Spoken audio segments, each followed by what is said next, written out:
Get there, you just point it out to me. Right, it's back there. Right, be good.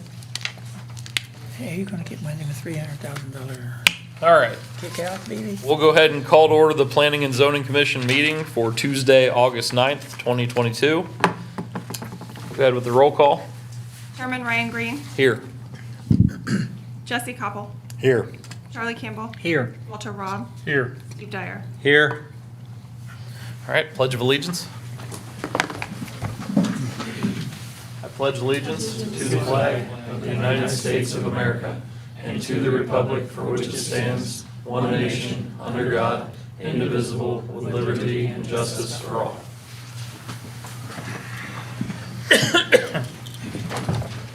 All right, we'll go ahead and move on to public comment on matters not on tonight's agenda. We'll go ahead and keep those to 3 minutes or under. I'll keep a stopwatch on that, and we'll be real official. So go ahead. I just need your name and address for the record. Name is David Cool, live at 108 Maple Leaf Drive. For the last 15 months, I've been here, off and on, just let you know what's going on. And I thought I'd take this opportunity to bring you up to date. We at Villas Leafydale have voted a couple of times on the various and sundry issues that involve the Coughlin property next door to us. And so far, we've voted unanimously various and sundry things that we've talked to you about. And I wanted to bring you up to date, say this, that what's been done so far in that project is really to our liking. We like the idea that buildings have shrunk down a little bit, they've been moved away from us. There's some green space, we like this and we like that. There's some list of 24 things that we thought were an error on that project originally has been cut down to 10. We believe we support whether it's approved or not. Just to let you know what we like.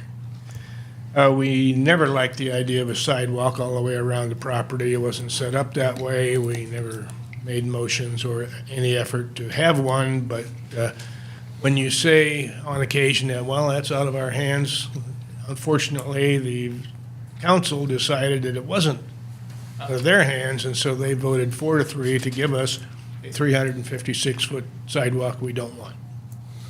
So that'll happen, I'm sure, notwithstanding our opinions. The fire department has said that they won't allow any of our fire hydrants to be moved to the Coughlin property so that they can meet the code. So if they want more hydrants, or if you all want to have them get more hydrants, my understanding is the fire department says they gotta pay for it. That's cool.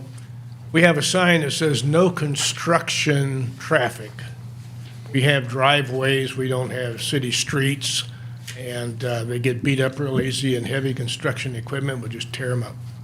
We don't want them, we say we don't want them, but you will hear that they believe they have an unrestricted easement of every kind that will allow them to bring anything they want to across our streets, across our easements, and it's not true. That's my opinion. It's not true. We wouldn't mind having a traffic study. We would love to have a perimeter fence all the way around there, maybe even a living fence. We've talked back and forth about that.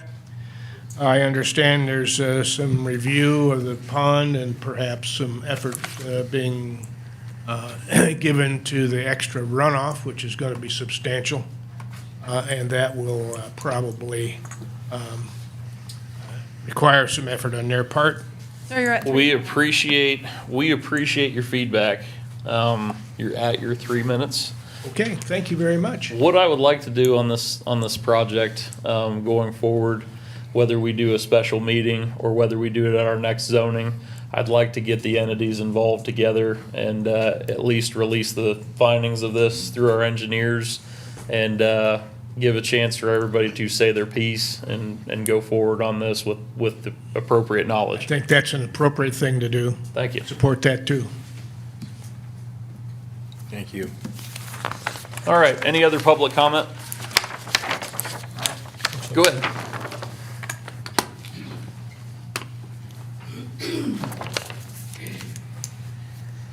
Louis, Maine, 132 North Main Street. I'd like to start off as a reminder, we have until the end of this week to beat on Bailey. Friday's her last day. We wish her well. Thursday. Thursday. Ooh, You better get your emails in. pardon me? You better get your emails in. But one thing I want to touch base with, Bailey leaving, there's a lot of knowledge that's leaving. I want to point out, for those of you that have a copy of the codified ordinances, the last time those ordinances were codified was July 6th or 7th of last year.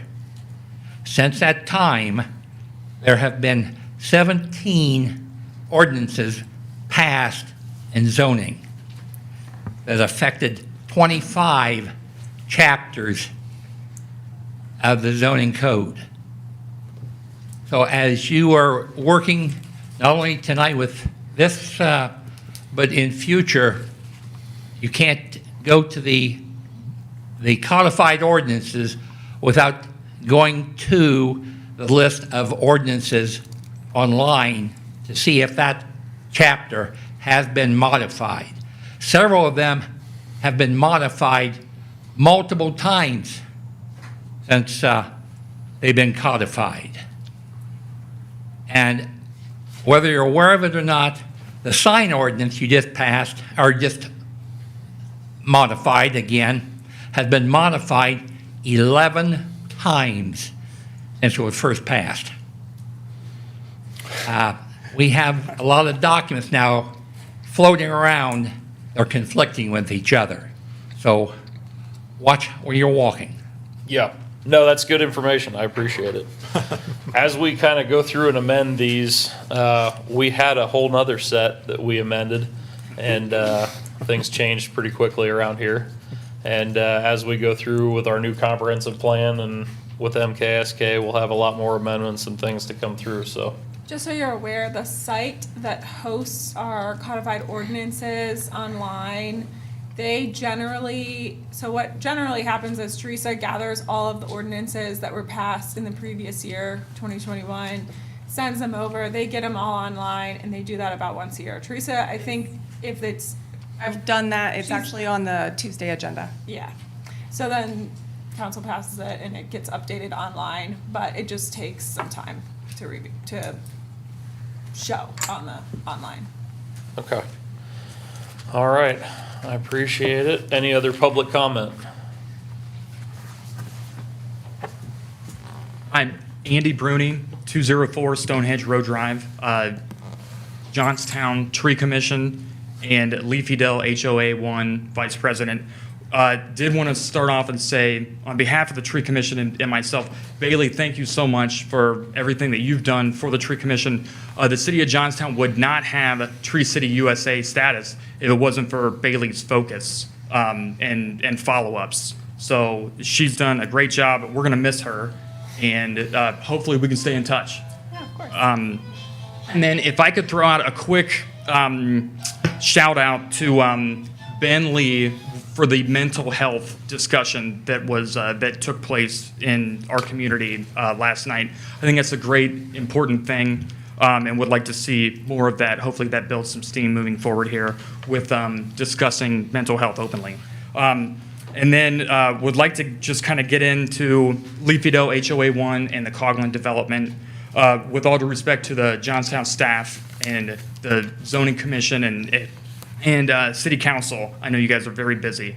I would like to formally request a meeting, if it's an item at the planning and zoning or city council, where people from Leafydale and the school board alike can meet with Coghlan, a Coghlan team member representatives to just kind of discuss traffic study, soil and water, EPA, anything that might be, I guess, working for or against their current setup of plans.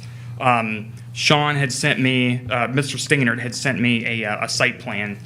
So I kind of had some more questions about the easements, because they were saying you're showing that they have easements, and so we, as a whole, don't really agree with those easements and don't really have the history on that. So if there was a way that we could all get together, I would really appreciate that, and I think that would be very productive, and we could keep the angry mob silenced or subdued, if you will. So, Right.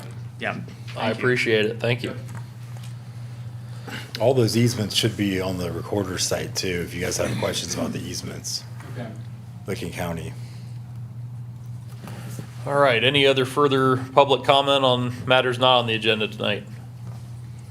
All right, hearing none, we'll go ahead and move on to approval of the minutes from June 14th, 2022. I'll make a motion to approve. And I'll second it. second. All right.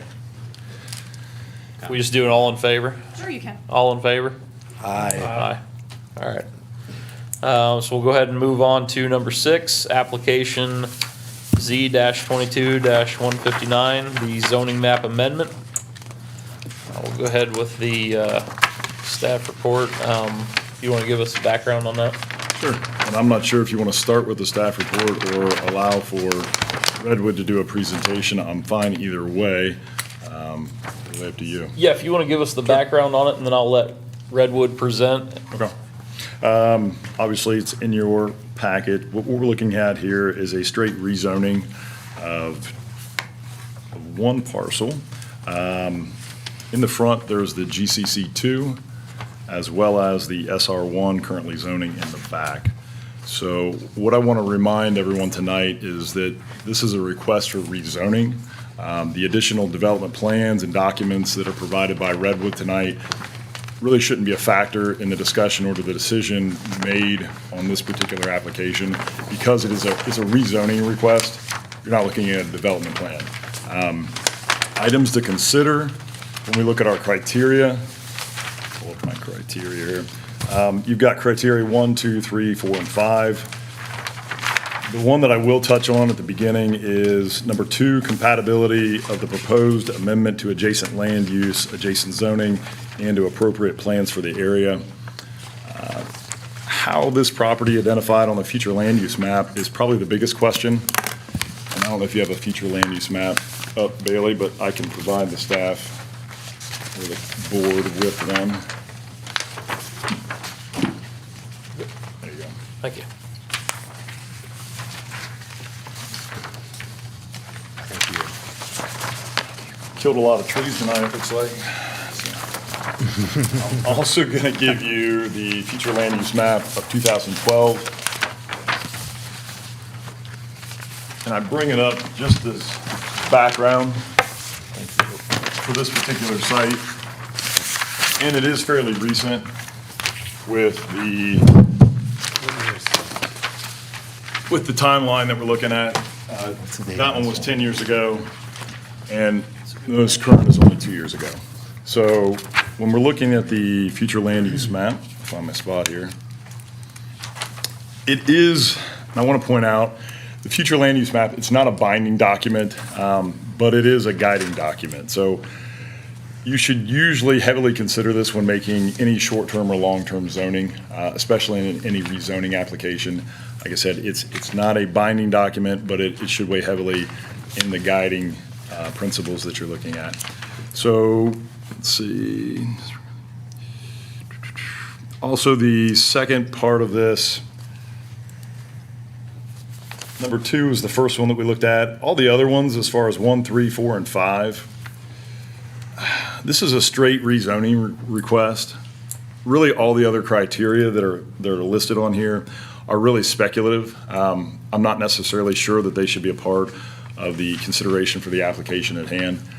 There's a lot of variables in here that could be unknown, and so if we can, obviously just stay away from those. And before I finally give my recommendation, I do want to introduce a member of our team This is Thaddeus Boggs. He is from Frost Brown Todd. He is the representing law firm that the city uses.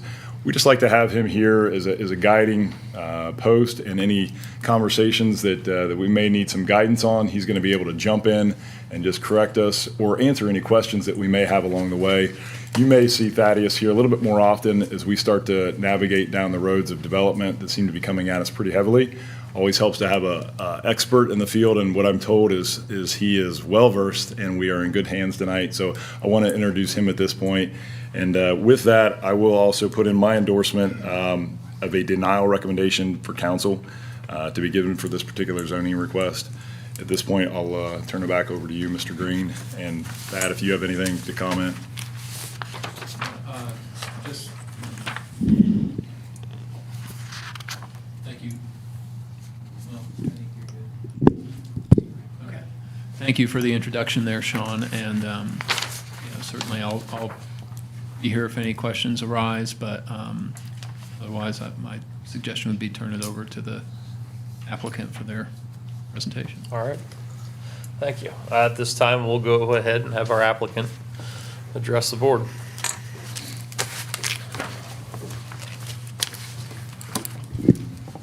Thank you.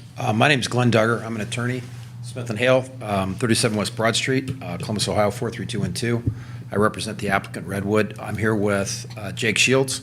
Jake Shields is the project manager with Redwood, and then also Todd Foley. Todd Foley is with Pod Design. Todd is the one who has to actually do all the heavy lifting in this with reference to the preparation of the plan and a lot of the work that's gone into this. As previously mentioned, this property is sort of on the southwest quadrant of Johnstown. It's somewhat triangular in shape, and I don't know if we have that prior map, but yeah, there you go. That's great. To the sort of our west boundary is Denny Dotson's facility. To the north is the creeks and the some single-family residential. To the east is actually a Redwood project, which we did 5 or 6 years ago. So Redwood is already in your community, and I think that played a role in where we're getting to today. To the south is the golf course and also the Johnstown newly zoned industrial park. So this property is, I think it was pointed out previously, is the question is a bit of a compatibility issue. And this property is very heavily a transitional one in that we have all of those very divergent uses that are going around it. And we believe that this is an appropriate transition between the industrials to the south, the residential to the north, the commercial to the west, as well as the existing Redwood community to the east.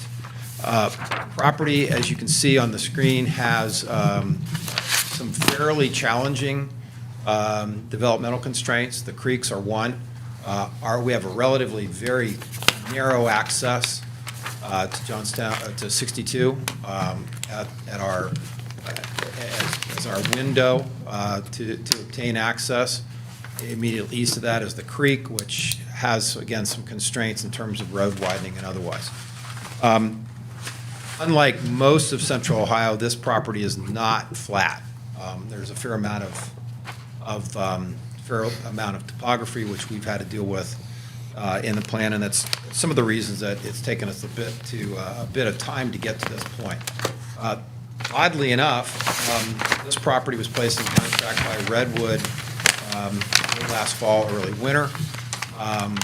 We met with the administration. The administration was, I think, familiar with the existing Redwood community and encouraged us to proceed. So this is, oddly enough, a bit of a, am I allowed to say Intel? This was a pre-Intel start on this. Obviously, with that project, there's an awful lot of things that have changed, but I think, at least from our standpoint, the only thing that has changed is that it's made this particular property that much more desirable, given its proximity to everything that's going on. So what What I would, I think, like to cover, and without getting too deep into this, is Todd has a fairly extensive presentation prepared. We'd go through that. It informs us as to more about the site, more about Redwood. Jake has, because Redwood has an existing development in your community, they have some pretty good data on who are your fellow residents, and we'd obviously like to share that with you as well. So, in order, Todd's going to walk us through the presentation, and then Jake talk a little bit about the existing community. Thank you.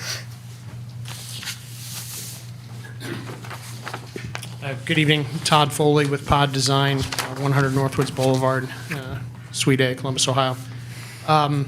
So Glenn kind of gave you the background a little bit, and recognizing that, this is a zoning map amendment request, we know that, we're not here to talk high-level specifics. That being said, part of our process, part of Redwood's process is, to do as much homework as we can to really analyze how we think we, can best integrate on this site.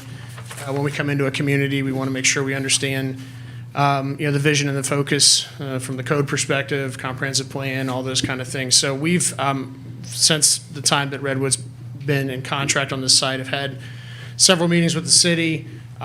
We have prepared a conceptual site plan, really just to help everyone kind of understand the proposed land use. Unlike maybe some rezoning requests you may have seen previously, this is a very focused rezoning request. There's an intended use that's driving this request, and so we're not just asking for, an AR1 designation to be able to consider a variety of options. Redwood, as Jake will speak to, they build one thing and one thing only, and that's what they focus on. Hopefully everyone is familiar with the Khyber Run site, is what we refer to it, which is, a stone's throw from this site. But that site was done in 2013, and here we are, 2022. There's a lot that has changed and evolved with Redwood, and Jake will speak more to the success of that project. But they have been very much interested in growing that project. That project's kind of landlocked a little bit, and I think had it had more opportunity to expand, you probably would have seen a request of sorts associated with that over the years. So, the site's about 36 acres.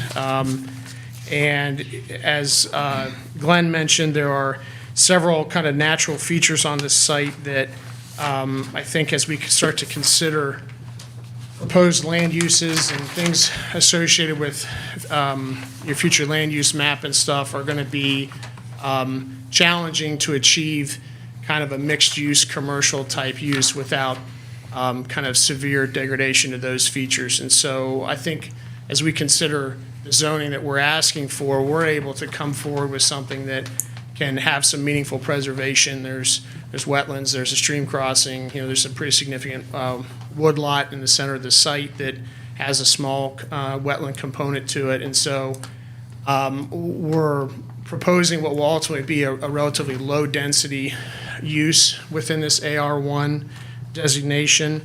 And we know that the city has been very active in modifications to various portions of your code.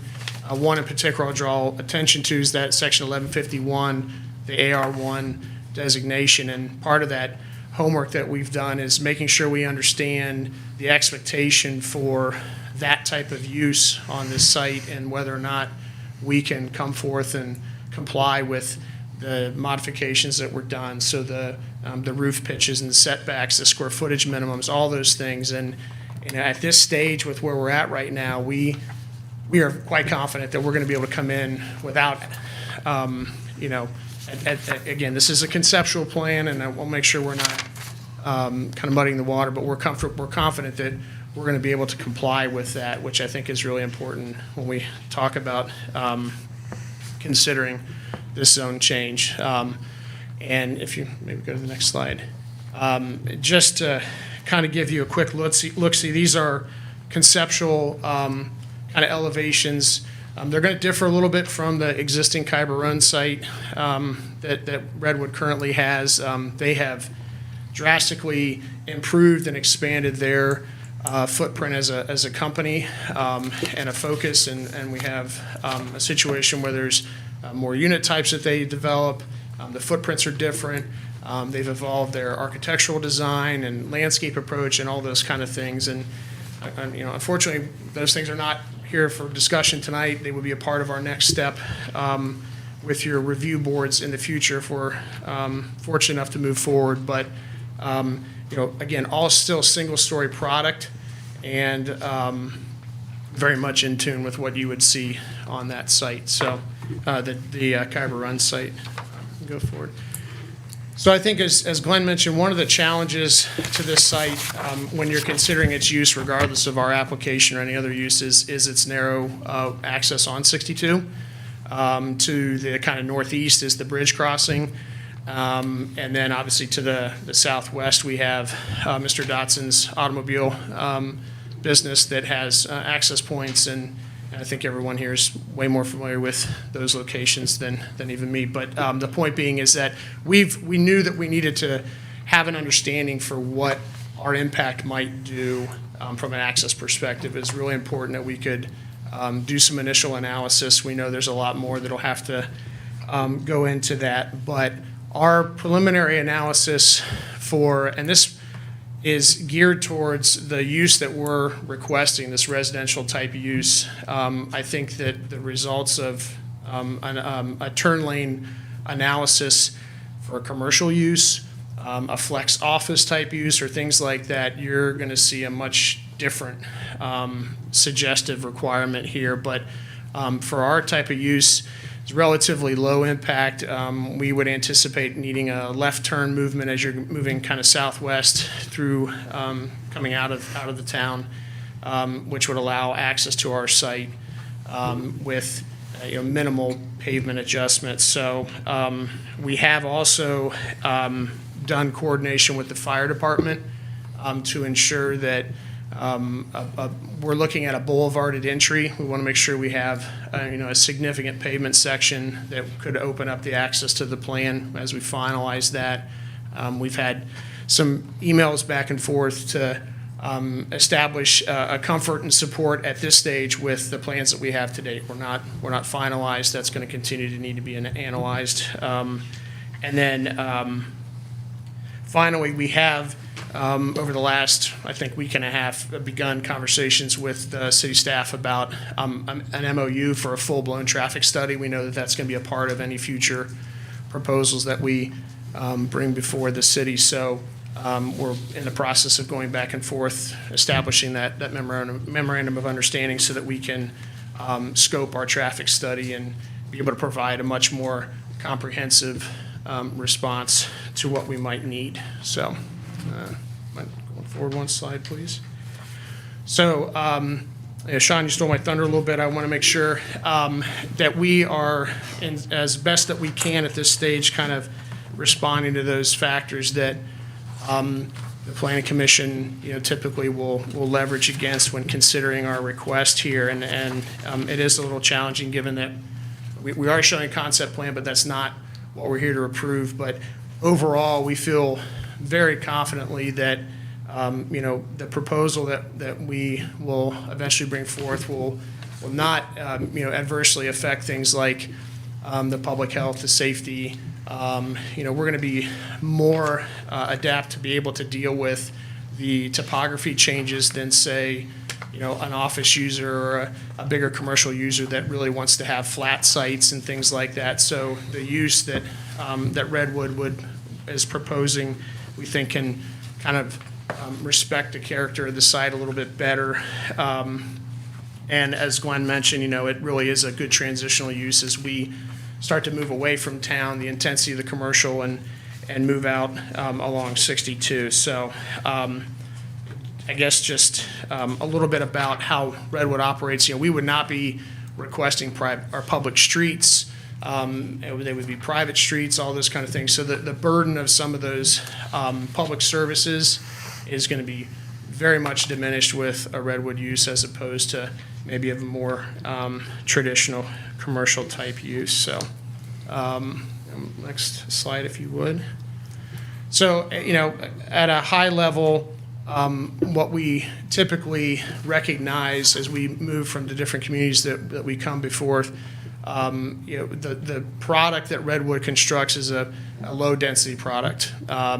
And it, as Jake will talk to here shortly, it really appeals to a very specifically targeted and responsive demographic, and that's that older active senior kind of empty nester type of resident. And when we talk about things like traffic and impact from that respect, we see a lot more impact in off-peak times, not on high peak times in the morning, not the 8 and 5 o'clock that generates a lot of traffic, but more like the 10 and 2 or 10 and 3. So that low density and that typical resident can provide a good benefit when we start to look at how we can add residential units to the housing stock. This is relatively a compatible use architecturally with the additional residential as you kind of move northeasterly into the site and some of our surrounding neighbors, while still providing kind of a transition to some of those more intense industrial as they continue to develop from that perspective. I mentioned the public works kind of impact. We typically have a low burden on those things, but we're providing positive tax revenues stream to the city, so it's always a benefit. Jake will speak a little bit about the school district impact, which is going to be very minimal as well. And as I mentioned, this site's going to be able to address some of the natural features and character, which are also a part of that AR1 section of the code and other guiding documents that you have that I think are going to be really important as you move forward. So I'm going to let Jake come up here and just kind of, perhaps members of the commission are familiar with the previous site, but a lot has evolved over time, so we thought it'd be important for you to kind of get to know Redwood a little bit more as a company and what they might bring, and then that will kind of conclude our presentation. So thanks for your time.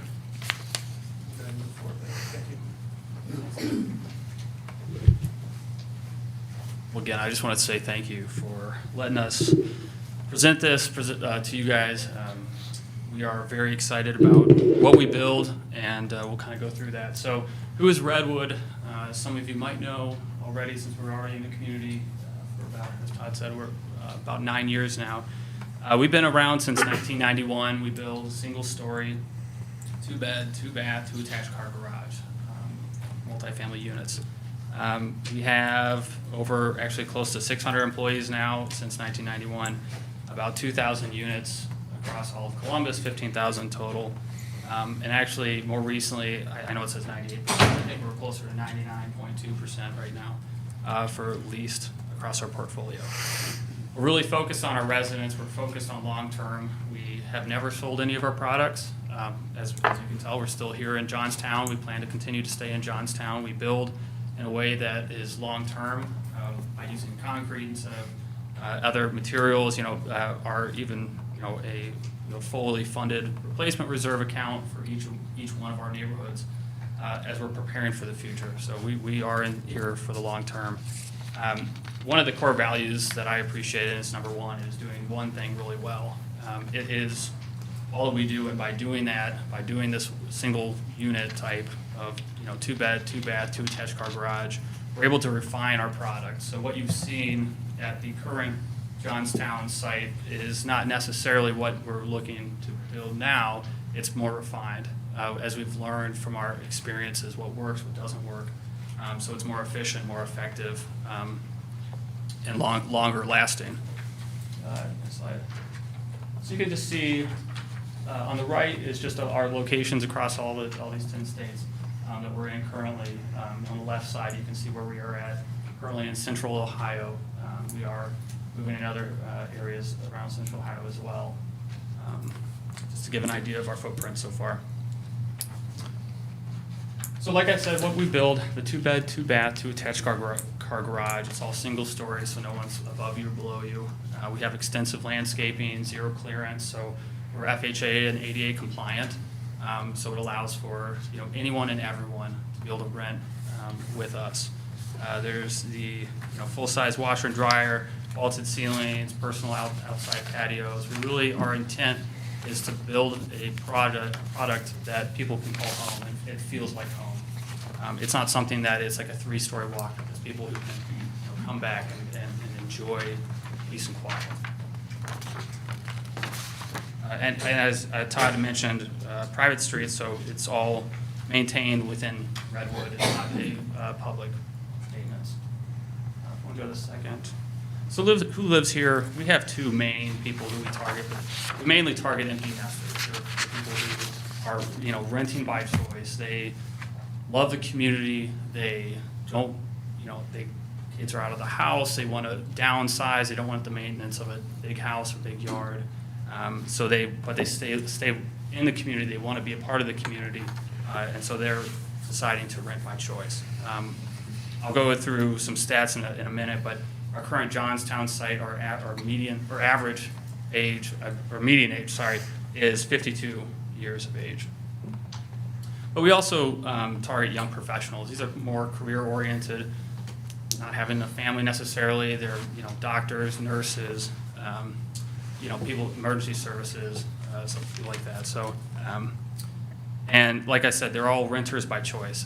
They're those who can afford a monthly rent at $1,750 to $2,150.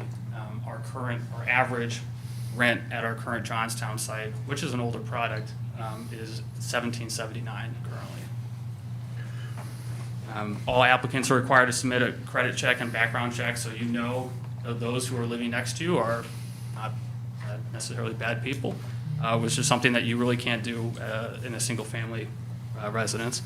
In our design, the way we build, we really have a strong desire for people to live long-term here at Redwood. We have if you go to the next slide. So here's some stats. Like I said, almost 52 years of age for the average resident at the existing Johnstown. We found that around 70% of all of our residents are empty nesters.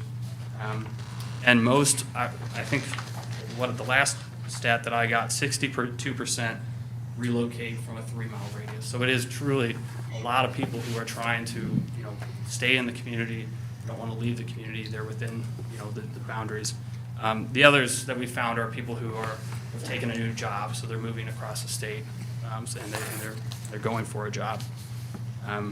We have 1.65 average number of residents per apartment home, so it's you have 2 beds, but it's geared more towards empty nesters. The average resident stay currently is 2.39 years. The 14% of residents that stay more than 5 years, this is a little bit skewed because almost half of the units that we built so far have been within 5 years, so I would actually expect this percent to be much higher and increase as we continue to work.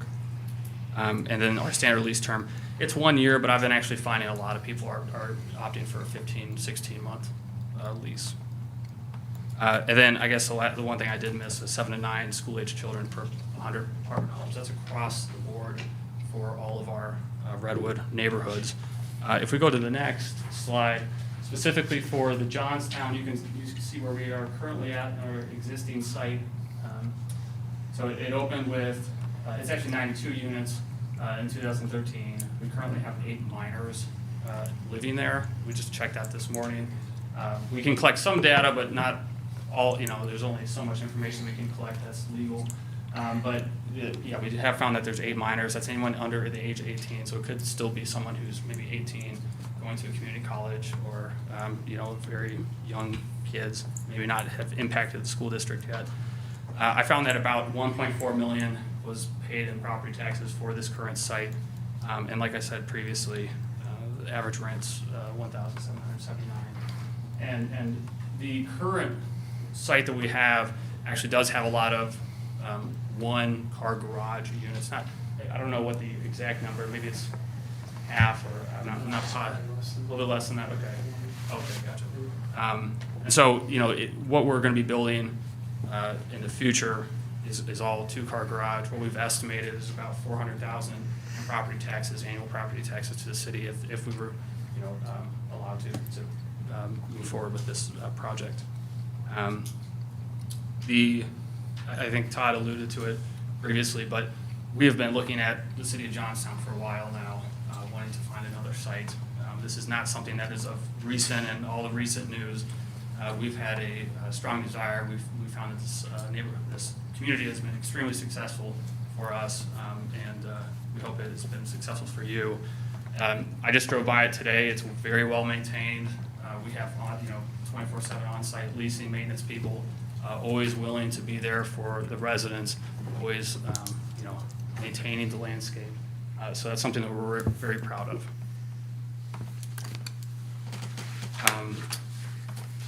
The next slide, just a couple more comments, and we've touched on a lot of this. The way we build our products, we really try to build it to last.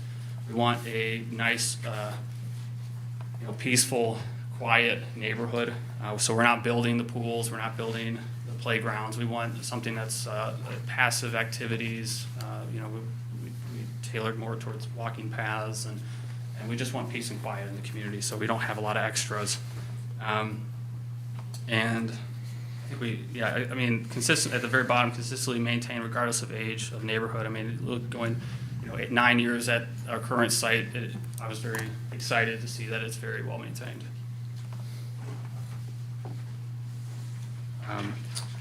Going to the inside, some of the pictures, just to view yourself, but you have the luxury vinyl tile, you have the open floor plans, the vaulted ceilings, the granite countertops, and the kitchens and the baths. It's a higher end product, and it's what, why we build it is truly for someone to be able to open their private door into their apartment unit and say, feel at home. And, that's why we build it. So it's all smoke-free, pet-friendly units. And that's it. Thank you for your time.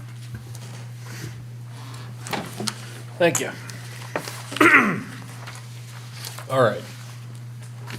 We'll go ahead and, any questions from the board before I open for public comment? No? All right, we'll go ahead and open for public comment at this time. Again, we'll stick to 3 minutes, and all questions and comments will be addressed to the commissioners. So, Louis, if you could start off, and then we'll work towards the back there. Pro or con to the project, that's not what I'm talking about. I'm concerned about the traffic, the line of sight. If you've been out there to look at the site, the elevation of that is approximately 5 feet above the roadway. So if you're standing on the route, standing on US 62, you can't see the site other than the hill in front. So the width of the opening on the 62, and remember where the traffic is going to be coming from and the speed. It's going to be coming from Columbus. Once they hit Duncan Plains, coming into town, people are wanting to get home, they want supper, they're angry, they're tired, and they aren't going to be 35 miles an hour. And I think the need is much greater for a de-acceleration lane than a third lane for turning left. Beyond that, the city manager, the city acting manager has been to council several times talking about the capacity of his water and sewer. He's bumping up against the capacity. So can he guarantee the supply of public utilities, water and sewer, for this many structures? The other thing, I want to make sure that you give some directions to the developer on this, that there are 2 amendments to the amendment ordinance. One of them has not been included here, item D, on the exclusion of hotels, motels. That was in the First Amendment that wasn't included in this. But big one is the tree ordinance. That's not codified. There's some, what I would consider major requirements in that tree ordinance for any new project. Secondly, and that is the buffer zone. This is buffering up against an agricultural area. And for those, especially Sean's aware of that required buffer zone where residential is buffered up against an architectural, or I'm sorry, an agricultural zoning. And I just want to make sure that those developers are aware of those requirements to save them time and money. Thank you. Thank you. All right, we'll go ahead and move to the back row there. Whoever would like to go first.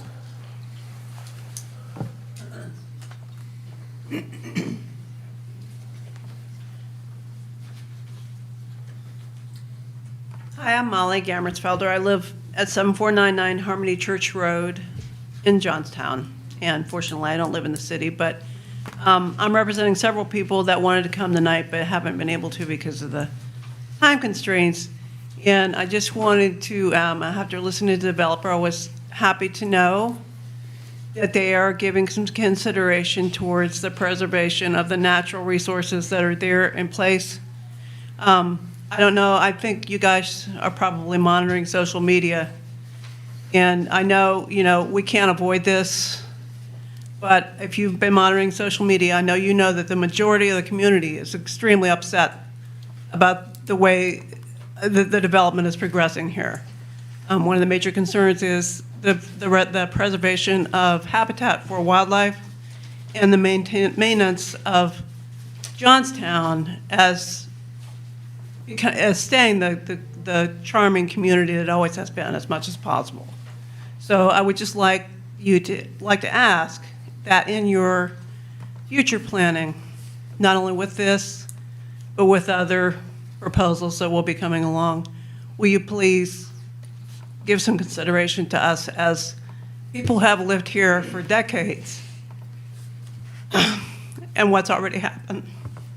Of course, my other concern is traffic. It sounds like that's been addressed. Honestly, from having listened to other developers in the past, I was impressed with what their presentation is. I just do not have a development at all. But it does sound like they are taking in consideration what the community is looking for. And I hope that you guys as council are recognizing the need to keep Johnstown as much as possible as it has been. And that's all I'd like to say. Thank you. All right, again with the back row there.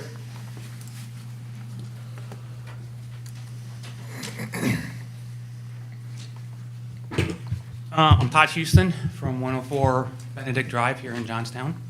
I'm going to go through a little bit of how I kind of weaved and dodged through hearing about this proposed zoning change. I first heard about it about 3 or 4 days ago. I was like, no, I don't want any more rentals in Johnstown. But then I read in the proposal all of your documentation you guys have. You guys have a really good product. I'll give you credit for that. I was like, okay, well, I mean, a lot of the things I was worried about, mostly more density buildings, a large student population that would be affecting the schools. But those things really aren't part of your products, right? So I thought, okay, I can be supportive of this. But then, like I always do, I started digging in more and more into what I'm looking at and wanting to support. And I ultimately came to a position where I couldn't support the rezoning, and it was for this. There's a trend that's been taking place in Johnstown. I pulled this out of the comprehensive plan in the 2010 census for housing, 73% ownership within the city of Johnstown, 27% renter occupation. In 2020, they had dropped down to 62% owner occupation and 38% renter occupied.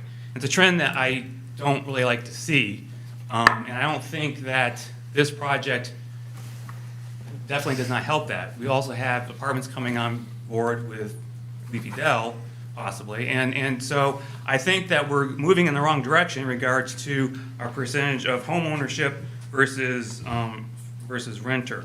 So, like, for example, Licking County overall, again, these are all 2020 census numbers, 73% owner-occupied ownership in Licking County. Some local communities, Westerville is at 77% owner-occupied, Gahanna's at 73% owner-occupied. At some areas that are similar in size to Johnstown, Sunbury is at 70% owner-occupied. Delaware is about the same as Johnstown, 63%, but that's a college town, okay? There's lots of rentals in Delaware. So I ultimately came to a position that I was like, I just think that we're moving in the wrong direction. So rezoning an area that was already zoned residential goes in the wrong direction, okay? We only have one RS1 development in Johnstown. That's Raccoon Creek Estates. It took a little while to get going, but this past year it blew up. I mean, 20 lots probably sold in the last year. They're all sold out. You've driven through there, it's all being built out. And we have no other RS1 development on deck at the moment in Johnstown. I believe in, affordable housing. I think Johnstown has done a pretty good job of providing affordable housing across the board.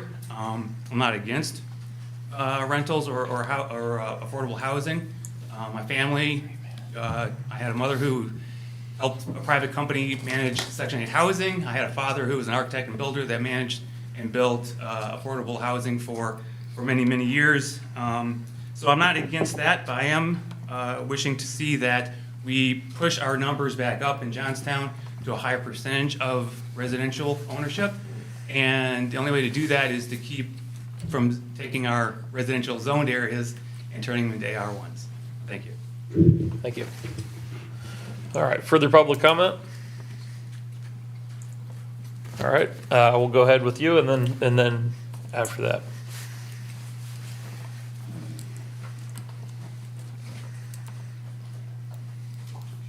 Yes, my name is Jan Rinaldo. I'm at 10485 Duncan Plains Road.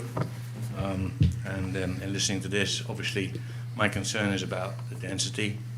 I don't know on what planet 178 units in 33 acres or 35 acres is low density, but I have one property on 15 acres, and that's what I consider low density.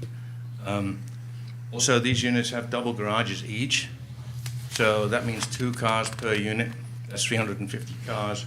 Looking to get access onto 62, that is going to have an effect. So that's mainly my concern, is the density and the effect on traffic. All right. Thank you. If you'll go ahead.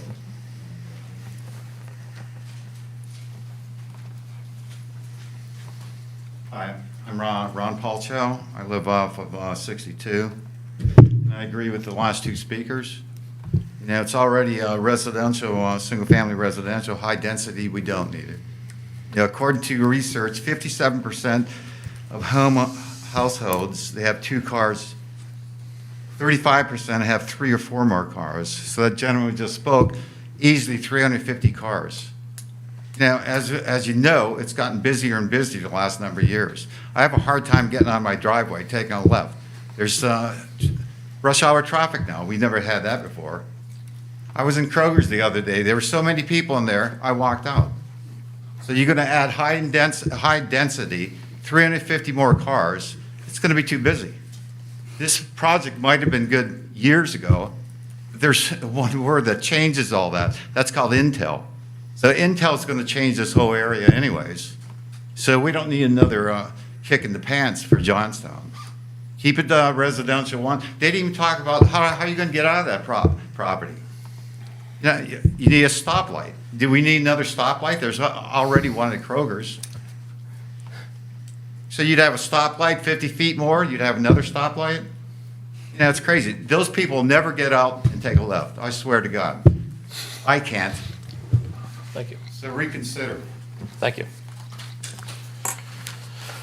All right, further public comment. All right, we'll go ahead and give our applicant a chance to answer questions, and then we'll move on to commission vote.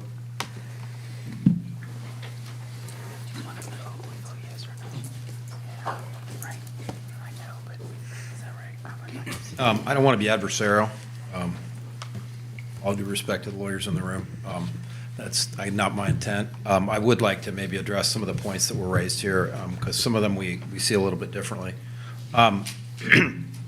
We have the frontage that we have onto 62, and that's our way in and our way out. And we've studied this, our engineers have, and we provided in the presentation materials a conceptual idea that our engineers say can work to allow people to enter in and enter out. I think a lot of people don't understand maybe how we go about traffic improvements in the state of Ohio. It's called a warrant system. If you meet the warrants analysis is prepared by traffic engineers, civil engineers, which would be reviewed and approved by the city based upon conflicting movements, that in that event you can have a light. If you don't meet those warrants, you can't have a light. So this is analysis that is separate and independent of what we might or might want. If there's enough traffic at that location or not any other location in the state of Ohio, you have to go through the warrants process. It's primarily analysis of conflicting movements. It also includes a component of, quite frankly, traffic fatalities. And if you meet warrants, you can have a light.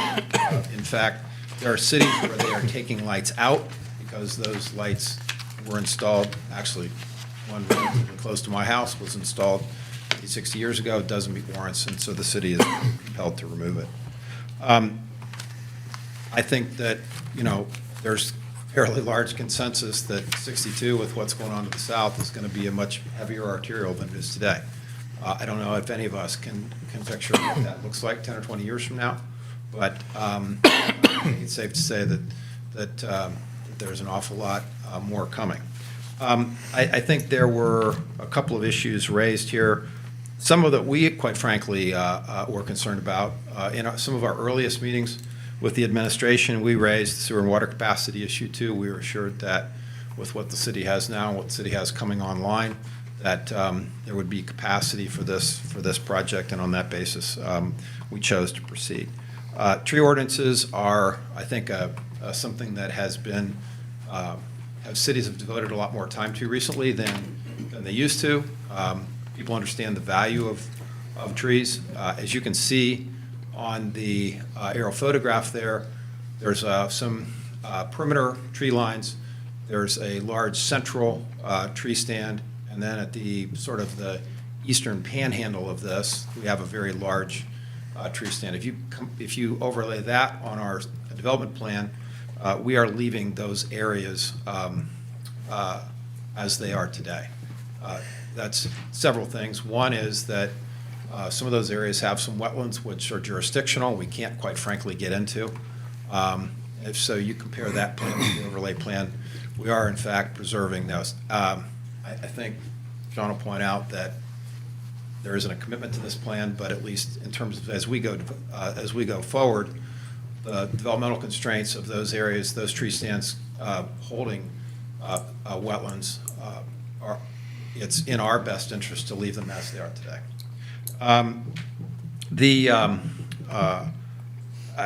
One lady asked about, we need to consider people who have lived here for decades, and I think that this is maybe a proposal that does that. As Jake pointed out, Redwood draws the majority of its residents from within a 3-mile area. So we are trying to service the community that is currently already here and would be choosing this form. I mean, this basically, let's be really pretty candid about this. This is an empty nester product. It's for people who look like me. I'm 63.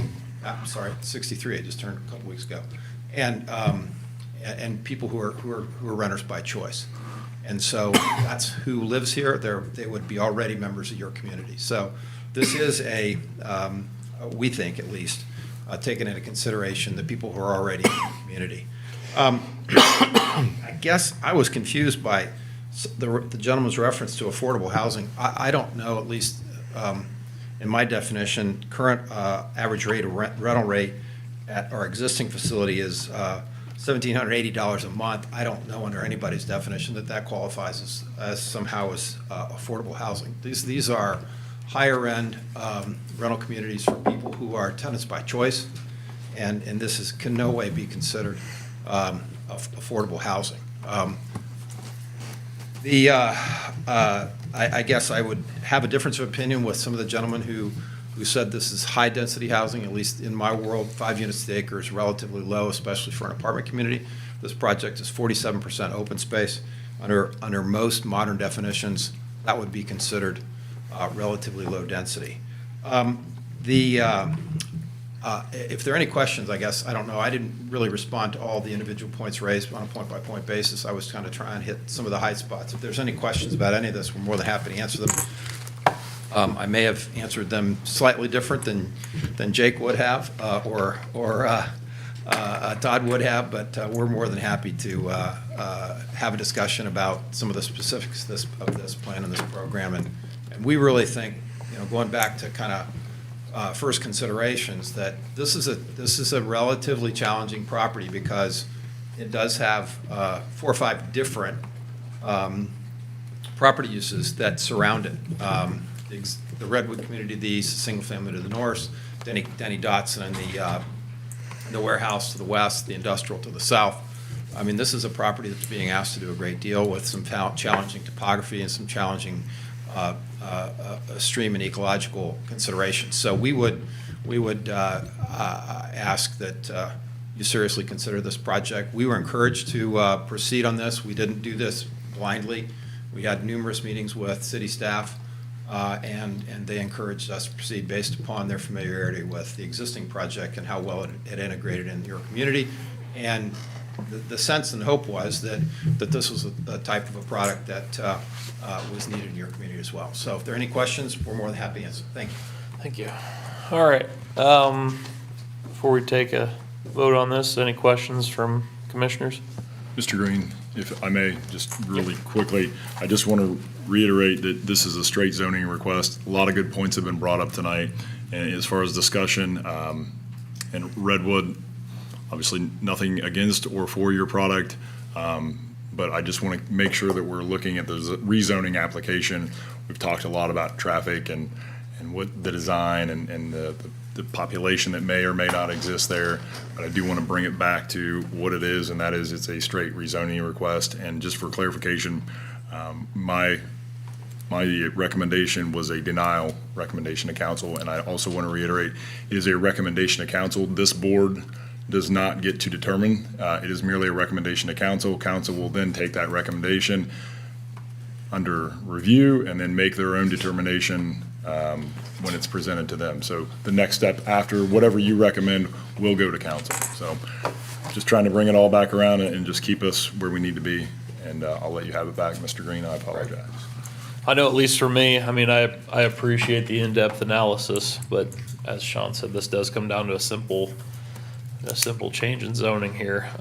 What we had was one of our more higher-end housing projects in the city, and I know for me, I would not want to see it change its current status. Any other questions or comments here before I open this up to a vote? All right, at this time, we'll go ahead and make a motion to approve application Z-22-159 zoning map amendment. I'll second it. All right. So I just want to be clear, the wording on this one's a little bit different than the normal application, obviously an approval application. So Bailey, I'm going to let you go Has since to you're be in the the, affirmative, correct? So if you make a motion, just make a motion to recommend. one or the other. Oh, we're making a motion to recommend to council. Either Okay. a denial or a support. Okay, so I'll go ahead and make a motion. Hey, Ryan. I would just recommend that when you make your motion, you make it in the affirmative. So it would be a motion to recommend approval Right. of the rezoning, and then a yes vote would, of course, recommend it, a no vote would Right, not. right. That's what I understood. It had to be in the affirmative. Exactly.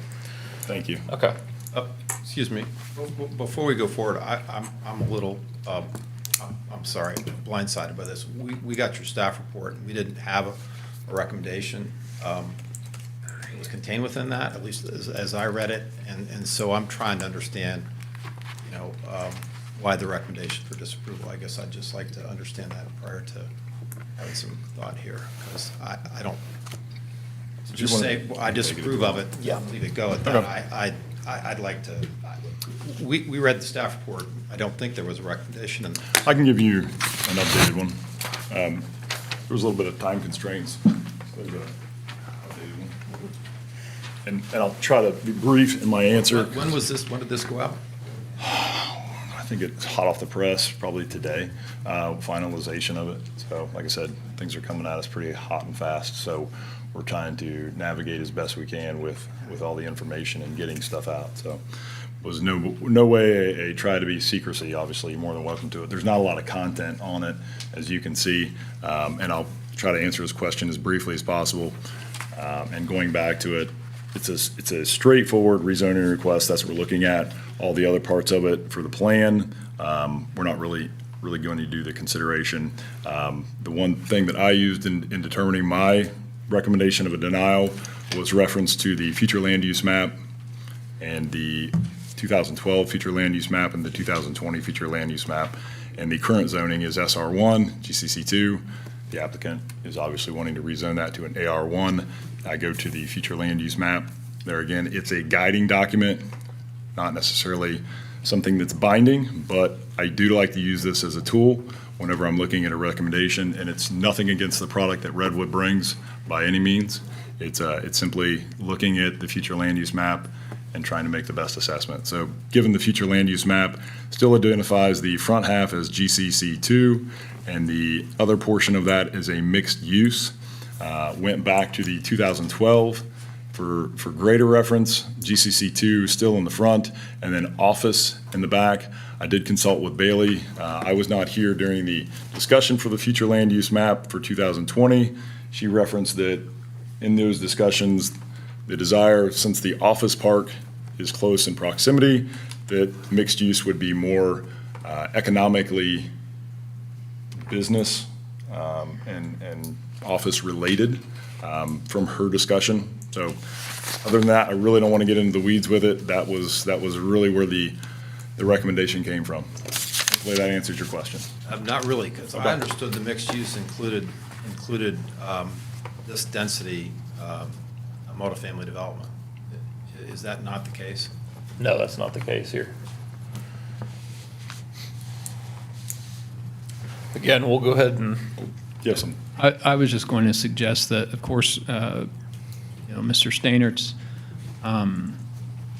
articulation of his recommendation, it's a recommendation to the commission. Perhaps it would be helpful for the applicant if either you, Chairman Green, or any of the members could sort of set forth what your basis is. Right. As you prepare to vote. Right. Well, anyone who's watched zoning for any amount of time here, we get recommendations from staff all the time and go the other way. So I'll be the first to tell you that. Sometimes we do that. But, in this case where we are, it's a simple rezoning classification. And we're going from SR1 and, more of a commercial use in the front. But it's one of our better housing stocks in town. And to turn this into multifamily setting is not really, at least to me as one vote, and that's not really where I wanted to go on this. And I can let the other commissioners weigh in on that. Mr. Chair, I guess why we are confused or perplexed by this is that we do this all the time, right? We go to cities, I understand that staff is under, with everything going on, is under a tremendous amount of time pressure. But until Mr. Steiner mentioned that it was his recommendation that this be turned down, we had no idea that that was the case. So we were encouraged to go forward with this in our meetings with the administration. And then to come here tonight and find out on essentially no notice at all that one of your board members has taken a position in opposition is, I guess, we're blindsided by it. On that basis, I guess we would like to table this for 30 days so that we have additional considerations and conversation with the administration, because what we're hearing from the city manager, assistant city manager, and what we've heard previously are, quite frankly, at odds. So we would request that we be afforded that opportunity before you take a vote. You may want to ask Bailey. She's been here longer, and I believe she has had dialogue with the applicant, and just for clarification. Right. I mean, I know our staff is usually friendly and accommodating and towards, moving things, applications and stuff like that. So I'm not sure which way you took it. I'm but not disagreeing. I'll let Bailey talk about it. I know that I told Mr. Shields multiple times that it was staff's opinion this would not pass. That may be. I sat in a meeting when the mayor said that he was fully supportive. And the mayor's only one vote. I understand, but that was the base. I guess why I'm struggling with this is that had I gotten this a week ago, it'd be different. Getting it 3 minutes ago is, quite frankly, not what I would consider best practices. So no criticism of staff, but I think that we've been unfairly blindsided by this. So we would request that it be tabled. You can take with that request with what you want.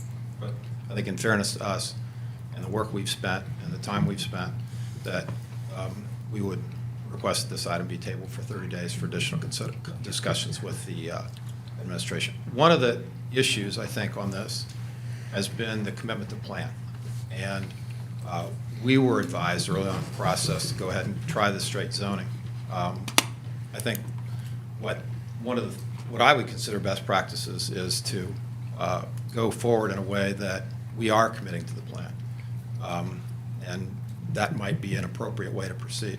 I can understand hesitation to zone property without any commitment to a plan. I don't believe that, in my opinion, is best practice anymore. So what I would like to do is request that this be tabled for 30 days for at least a discussion about that with the administration. All right. Do you want to make a motion to? We have no idea. So the beauty of this is, even if regardless of how we vote, it is a recommendation to council. And it would go to council and could be further discussed there, correct? That is correct, at least in terms of this application for straight rezoning. Right. If it were to be tabled and they were to, move forward under a different process with a plan district where they're committed to this plan, ultimately that would have to come back before this body Right. for a recommendation. So, Mr. Duggar is correct. It is up to this body whether you want to table this application and let them rework it however they think they can do best in the next 30 days, or if you want to take a vote on it this evening and let it play out after that. Can I ask you a question? So let's assume that we had tabled it. These people go ahead and talk to people on council.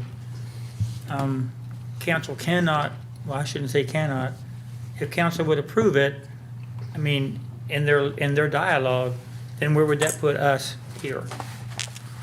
Well, so council can only act as a body in a public meeting.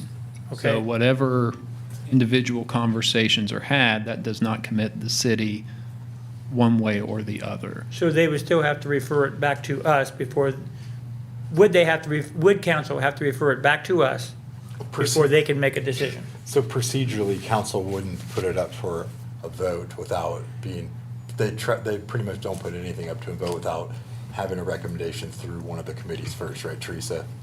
So, yeah. So, But I'm asking the question, but I guess they always could, right? No. Well, under your, Sorry. That- Yeah, I mean, let's make this simple. In order to have a zoning in the state of Ohio, you have to have a notification, public hearing, and a vote by planning commission. notification and vote by That's all we city need council. to know. So And table it. what we are asking is not to go meet with individual members of the city council. What we're asking is to have a discussion, have the opportunity to have a discussion with city staff about whether this proposal is appropriately formatted. And I think, as your attorney has pointed out, one of the issues may well be the commitment to the plan. There isn't a commitment to the plan in this, and that could very well, quite frankly, make anyone who looks at it somewhat uneasy, because as I think it's been pointed out previously, some of the drawings we've shown, quite frankly, in the context of this, are a bit of a cartoon. We've done enough work, though, to start making a commitment to plan. We know that we haven't shown you something that's misleading or a cartoon, because we've spent an awful lot of time and effort to try and see if this, if in fact this property is at least developable in this format, in a format that makes sense for Redwood. So I think for me, the conversation is does a revision of this application, instead of a straight district, which again could make anybody uneasy, to a planned district, maybe make a little bit more sense, and on that basis, it would be something that would receive some additional consideration. So that's, I think, what the purpose for the request to table. I think, since this is our application, and this is our request, as a matter of common courtesy, you ought to honor that request. You know, again, we didn't know until tonight that this application would receive a report from the assistant city manager that in opposition. So on that basis, I guess we would request that you honor that request. I don't think that that's unreasonable. And if I might weigh in, I think that tabling it is a sensible route to go, and if they come back and have a commitment to a plan, you can evaluate it based on its merits, then either way, it's going to come back in front of this body. Okay. We're not trying to get around you. We would be back here. All right, well, pending this new information, So I think- there's a current motion on the table, yes. Mr. Green. If you want to withdraw your your original motion, or Yeah, we'll go ahead and withdraw the motion. And we'll make a motion to have a roll call vote on tabling. so the current motion is to table the application. We'll have a roll call vote on whether or not to table. Can we do that? This is a motion to table. Is that Yes. okay? Just making sure. So you made the motion? I'll make the motion. Is there a second?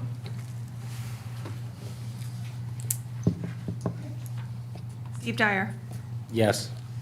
Charlie Campbell, Yes. Jesse Koppel, Yes. Chairman Green, Yes. Walter Robb. Yes. Application is tabled. All right.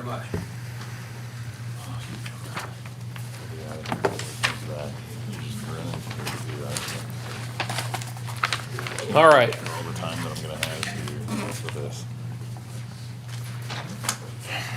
So we'll go ahead and move on to our legislation review.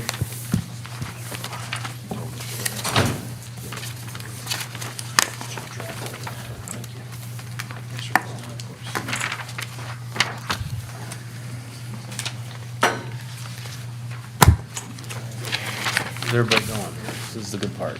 So this is the part that gets a little dry, so I can't blame you for rolling out on this one.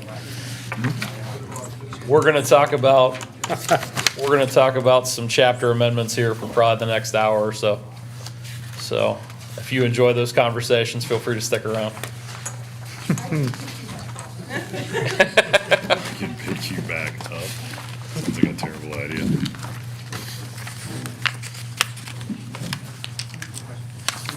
Is this what officially changed, this wording? No, Sean wrote up a,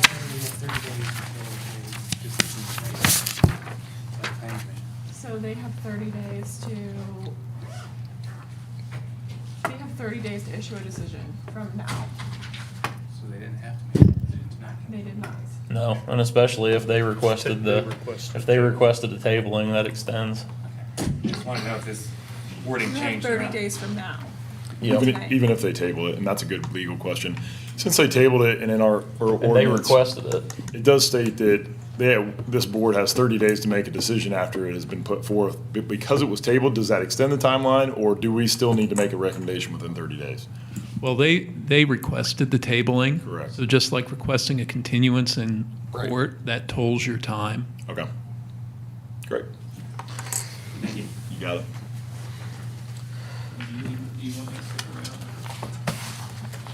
Anybody else? He is being billed, or we are being billed by the hour, so. No, as much as we like having As you much here, as I do enjoy you think- here, and I appreciate you being here, and I think that was very helpful. And like I mentioned before, this may be more of a frequent introduction, and it may be Mr. Yaz, but it sounds like it's Yeah. going to be Mr. Bob. There's a couple of us that do this. Yep. Traveling roadshow, so. This is the point where we get pretty far into the weeds sometimes, so at a rate, that's not convenient for everybody. You're more than welcome to go home and enjoy your family. Yes. Thank you. Betcha. Good to see you all. Thank you. Nice meeting you. Sounds like we'll be in discussion. Yes. All right. You too. All right. So where are we at on this? Bailey or Sean, if you want to give us some background and get us up to speed. We haven't looked at this for a while. It's been a while in the making, so. You gonna roll with it? Sure. Sure, she says. So chapter 1141 is just districts generally, and it outlines, the purpose of zoning districts and the designation of those districts. And we are recommending a new section for the rules of applications that sort of puts forth some rules on how people would apply. So one of the biggest ones is similar uses. If someone were to feel that they had a similar use and it wasn't outlined in a zoning district, they could make an application to you to basically say, well, it's not listed in permitted, but we think it's a similar use, and then you could decide if it was similar enough to be allowed.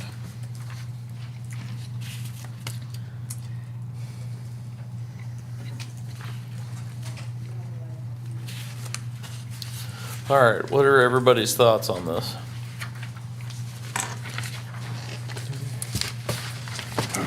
At the very beginning, Bailey,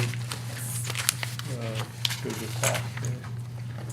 Keep going. So this is just defining. You need to renumber. It's helping define it. Because it doesn't have the rules of application for the. Yeah, it's already defined somewhere else, right? Then you'd have to renumber to 2 to 3 and 4 Yeah. and 5. We'll make sure we do that. And were you speaking in regards to item B or A, Bailey? Or Item both? A. Okay. 1141. Okay. That's the A. Correct, okay, great. If you want me to paraphrase, I can try. Or if you've got it, I'll leave it lie. So the last part of your statement, you talked about how if somebody has a similar use, they can come and apply for that. Is that down here, where they can come and apply for that Yeah. and get it says approved by, we can approve it? Yes, application shall be submitted to the planning commission, and then within 30 days, the planning commission shall determine whether the request is similar to those uses permitted in the specific district. So if you want, I'm going to give you a real life. Yes, I'm having a hard time Got finding you. like. I could tell. And it almost helps if you actually do the other conversation with GCC 1 before we go to this one. For me, that's how whenever I was looking at this, it all came to fruition. So let's go back to the egg and then we'll have the chicken. So 39 on your packet, and to give you an example, it'll say in GCC 1 district, the following uses are permitted. So then you go down through and it lists all these items that are permitted, such as medical, medical-related activities, And then it goes to professional, business association, professional membership organizations, civic, social, fraternal, charitable. It lists a host of other things, retail, stores, primarily engaged in selling. So it gives a list of all the permitted uses that are allowed. And if you go to where we're struck on page 34, we had some things in there similarly, a little bit more specific: drugstore, pet store, grocery, dairy. If an applicant were to come to this board with a use that is not specifically identified in this GCC1. In the new red part. Yes, or even if we don't change any of the red and move it to the red, even in our current code right now, let's say somebody comes in and it's. Let me give an example I've noticed here. Go right Let's say ahead. somebody comes in GCC1 and says, I want to put a laundromat in. Right. That's not in there in the proposed code. Correct. It's not in the proposed code. So what we would do Okay. is you would then have this process for similar use to go through and determine if this was a similar use. Obviously, it's. So that's a case by case. Yeah, it's very hard to identify every single use that should be allowed. But I think with the uses that are allowed, it gives you general information of this is the type of use. And so if it didn't fit in that exact parameter and that exact wording, they could come in and do a similar use application and say, we believe that it is in a similar use. This board would then get to decide and say, yes, it falls into that, or no, it's completely outside the realms of a similar use and you're crazy. Okay, that makes sense. More gray area is always kind of scary to approve things, but there's things that we don't know about yet that might come, like. Yeah, paint absolutely. stores. Would never have heard of that 10 years ago. You know? They invent new things every day. So that is the justification and the reasoning. I like that. So that's the establishment of district and rules of application in the similar use and adding this for rules of application. So that's the There's a guideline. mindset behind it. Bailey, if I'm off base, okay. So any corrections or thoughts on that, just feel free to fire away, but I can give you where this came from. John, just one more. Sure. And that is back to B. Only a use designated as permit shall be allowed. Ah, that shall. You change the word shall. Because there it says, that's it, buddy. What's allowed is allowed. Right. So recommendation to change the word shall To should. Yes, to should. correct. I like it. Okay. Teresa, you're always on top of that anymore. Yeah, no, that's true. Shall means you must. Should means obviously a little.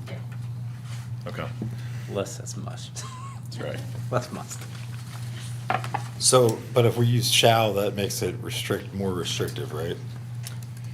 That's why I look at it. To this list. To the list. And then if they want to go outside Shall that, is mandatory. Right. that's right. I like that better, personally. But then if they want to come off the list to get a variance, right? No, can't have a variance where it says shall. No. Yeah. Yeah, it's a no-go. For variance. I mean, my understanding. Why couldn't you get a variance, I guess? That's not generally how variances work. Variances aren't. Variances aren't for the use, really. They're for if it doesn't fit onto the parcel. That doesn't make very much sense. Variances, you can't just apply for a variance, oh, I want to open a butcher shop here and it's not allowed, so I'm going to get a variance. A variance is for, oh, my curb cut needs to be like 2 feet to the left and it's going to impede on the side setback and I need a variance. Or you want to add a half a car to your 1-car garage. And I need a variance. Or Or a 3-car. I'm going to Yeah. Shut down. I got on page 37, where it lists all the RR, SR1, can we put the code numbers next to it for easy reference for? Yes. Another column.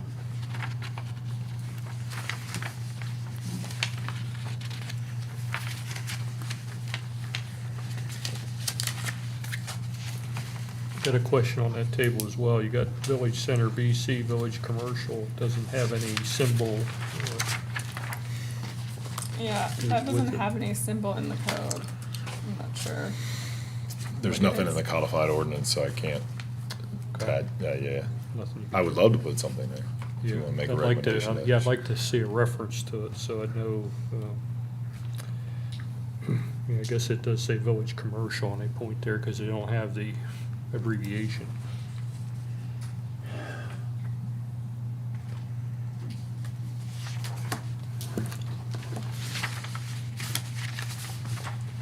Are we able to add something here?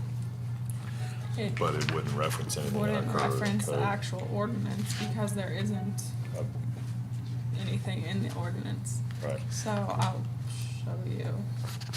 So the last, sorry. So we don't, like it's just a, VC, when I go it's just a to dream at this point? 1167, it says VC. That's No, what no. you're telling me? No, there's a chapter, but right like, here. if I go to light No, it manufacturing, says- it says light manufacturing Well- LM. And if I go to, Village Center, it says VC Village Center District, but if I go to Village Commercial, it doesn't say anything. They'll No, call but me. I did that myself. Yeah, I mean, Yeah.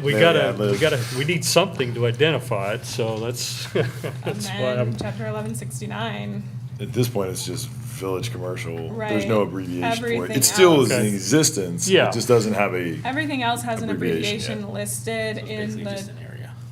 in the chapter, but this one doesn't. So, Yeah, it needs an acronym. I gotta be able to throw those out in meetings, right? I feel like if we remove the word. like I'm an expert. I want to go back to the word shall. If we remove the word shall, then our only restriction is whether it fits in with the character. I think that leaves us open for legal liability. Whereas if we do the word shall, then our code has more teeth to limit it to those listed uses. I also disagree that, with the interpretation that a variance is limited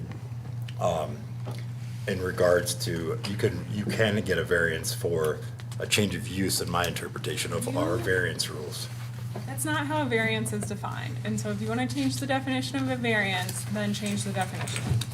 Well, if we look at the definition of variance in our code, the Planning and Zoning Commission shall have the power to authorize upon appeal in specific cases hereinafter provided such variances from the provisions or requirements of this ordinances as will not be contrary to the public interest. Such variance shall be granted only in cases whereby strict application of the requirements would result in particular difficulties in the use of the property. The use of the property, not allowing a specific business or a specific, A it's, specific business, in my mind, is the use, so it directly relates to what type of business you have in the property, in my mind. That's exactly how you're using it, in my interpretation of the rules. So if we don't have the shall in there, We've had an then it's attorney basically has no this point to issue it. before. So we can circle back around to it, and probably just put a pin in that particular portion of it. What I'd like to do is probably have, wish we would have Thaddeus stick around, because I would like to defer to him, since he's the one that's gonna have to argue it if it ever does go to court. But since he's not here, When you Yeah. get variances, it's never usually for a use, though. I mean, Jim, have you ever seen a variance for a use? I don't think so. A variance is a change. Yeah, it's a change in how you're currently, it's, the only time I ever see them is for like that's just my business I'm in. They're all for like the size of a building, but Right, if you want to, a variance to me would be, okay, your side setback is required 7 feet. You want to add 2 more feet to your garage. Yeah. So a variance would, that would be your vehicle to make that happen. yeah. Why can't a variance be a change from one business to another? Zoning. But it's a variance. I'm varying from being a bakery to being a grocery store. That is strictly a change. Change of use, occupancy or what? But it's already it's a verified, obviously, it's already zoned for the bakery, and now you're gonna change it to a coffee shop. Our code says no Doesn't require non-conforming variance. use of neighboring lands, structures, or buildings in the same district, and no permitted or non-conforming use of land, structures, or buildings in the other district shall be considered for grounds for issuance of a variance. What section are you in, Bailey? I'm in 1133.01, granting of variances. Yeah.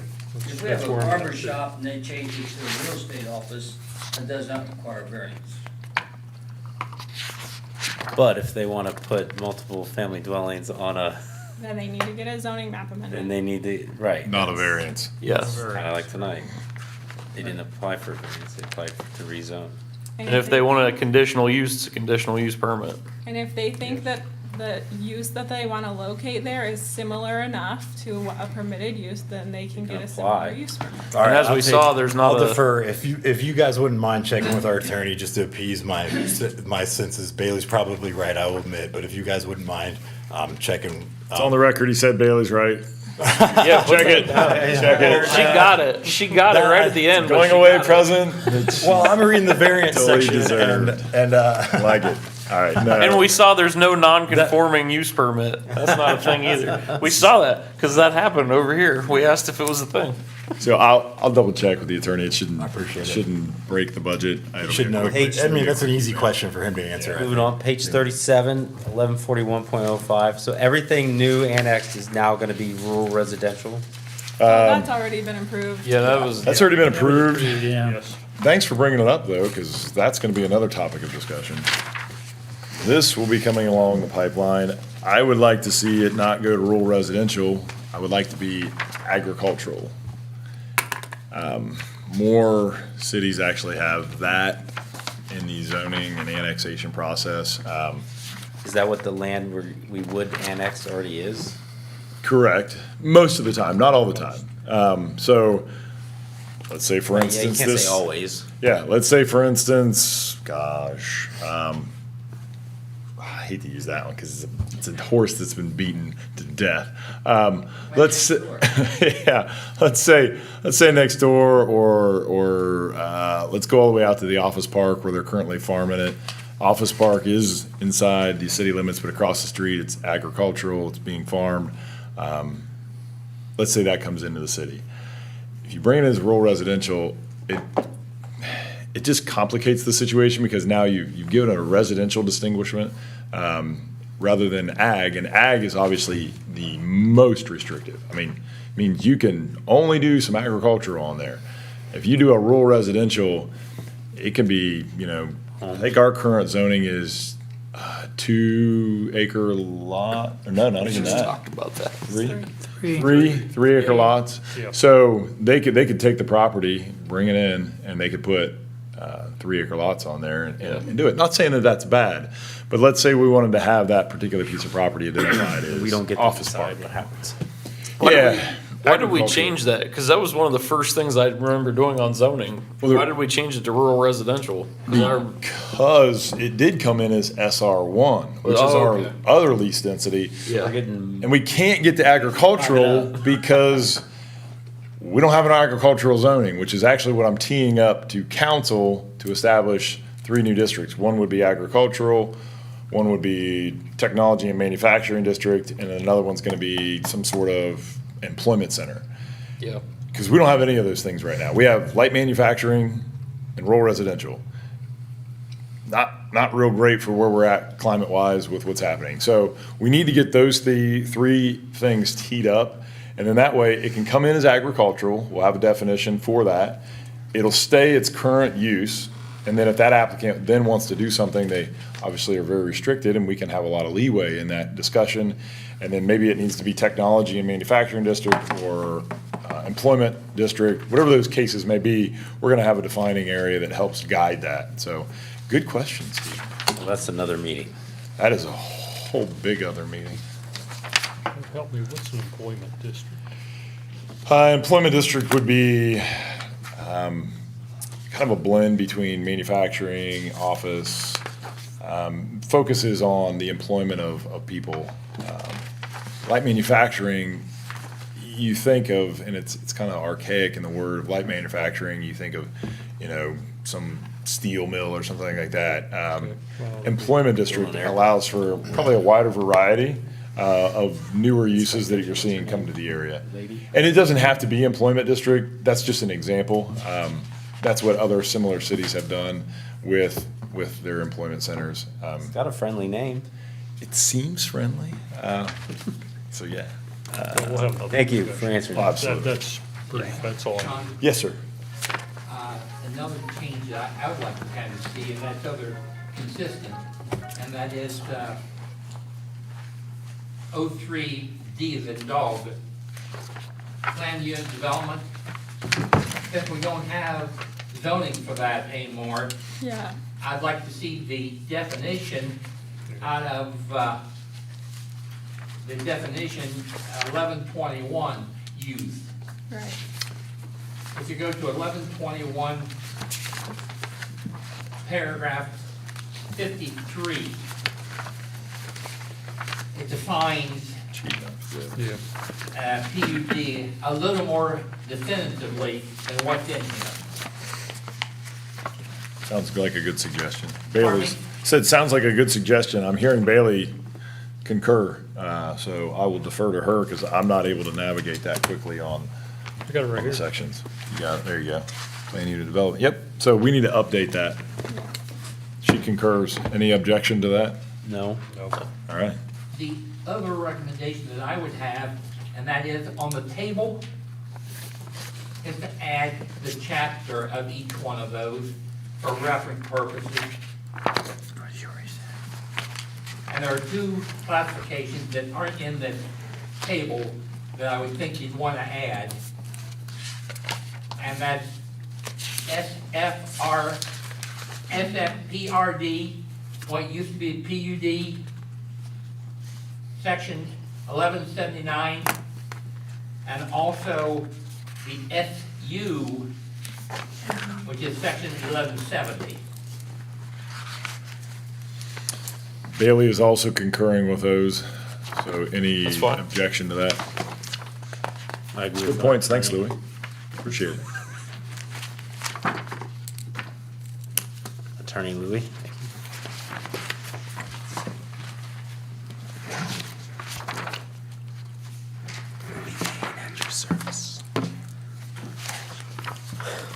All right, so we were on what, page 35, 37? Mm-hmm. Where we were last, so anything on 38?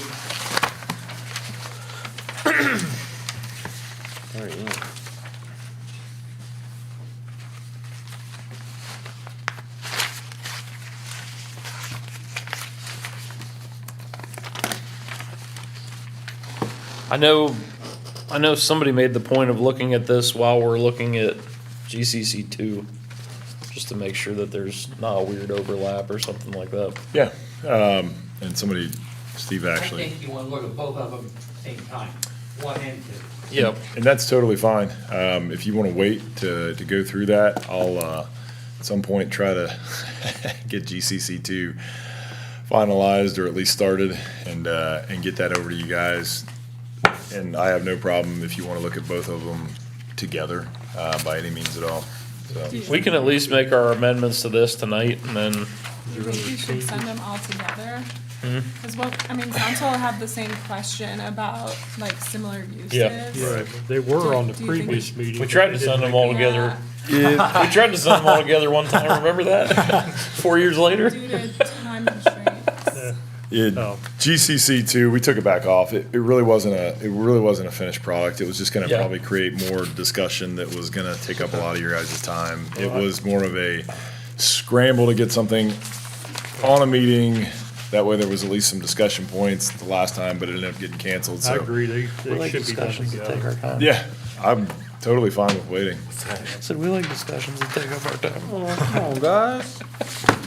Are you going to look at GCC one? I haven't heard enough. I think what they're gonna do is wait until we get a GCC two documentation. I prefer to wait, Louis, I think they should be done together. That's why. Yeah, that's fine. I'm great with that. What other changes did you guys have in here, though? Because we can at least amend this stuff and then be halfway done by the time we compare the two. Yeah, I mean, if you want to look at it, you don't have to send the recommendation at the same Yeah. time. If you want to look at it now and then give some feedback, and then we can bring up GCC two, later on, and then it'll be a whole package that's a deliverable. I know when we get into like page 42 there, and we're talking about additional district development standards. Yes. So we talk about number 3 there, each lot in the front setback. So that's kind of where we got into that whole thing with Bell stores. Exactly, that's why it's reviewed there. Yeah. So we need to figure that out, and that kind of speaks to some of our harmonizing that needs to happen there with design review. Got design But with- review here. Yeah, so with the parking, well, just any of the setbacks, they need to match each other. So they know what is going to be affected. So because we had 40, remember that, Charlie? We had 40 feet. Right, They came in for the variance here, and then, They changed. yeah. right, So is it 40 feet or 15 That really- feet? right, that, Really right. got Charlie fired up. So Bailey's gonna bring up the current zoning map and give you an idea, when we talk about GCC one, where is that district in Johnstown? And it's not out here on the Jesse's hill. house. Yeah. My house. So it's really in your downtown district, so bringing up that setback issue, and going with your design standards, and you wanna be, I guess, from the conversation I'm hearing, more in conformity with the current infrastructure and structures that are there, bringing them closer to the road for that feel that I think you're trying to go for. That's why it's addressed in there, that GCC one, to change that setback, because now it encourages a setback, but if you want that building or structure to be closer to the road to maybe harmonize with that downtown district. Right. Then that's why that recommendation is given, so. Sean, can you slide that up? I cannot, Bailey is the gatekeeper. There you go. What is zoning for the waste treatment plant? It's UR2, but now. Oh, okay, because on the copy online, you couldn't read what it was. It Yeah. looked like GCC 2. No, it's That's UR2. why I question. Putting a Dairy Queen over at the But sewer treatment now plant. that special use is a district, Best of uh, luck. the city will probably change that to a special use. Wits is already too Okay, I close was just looking on some day. at the map.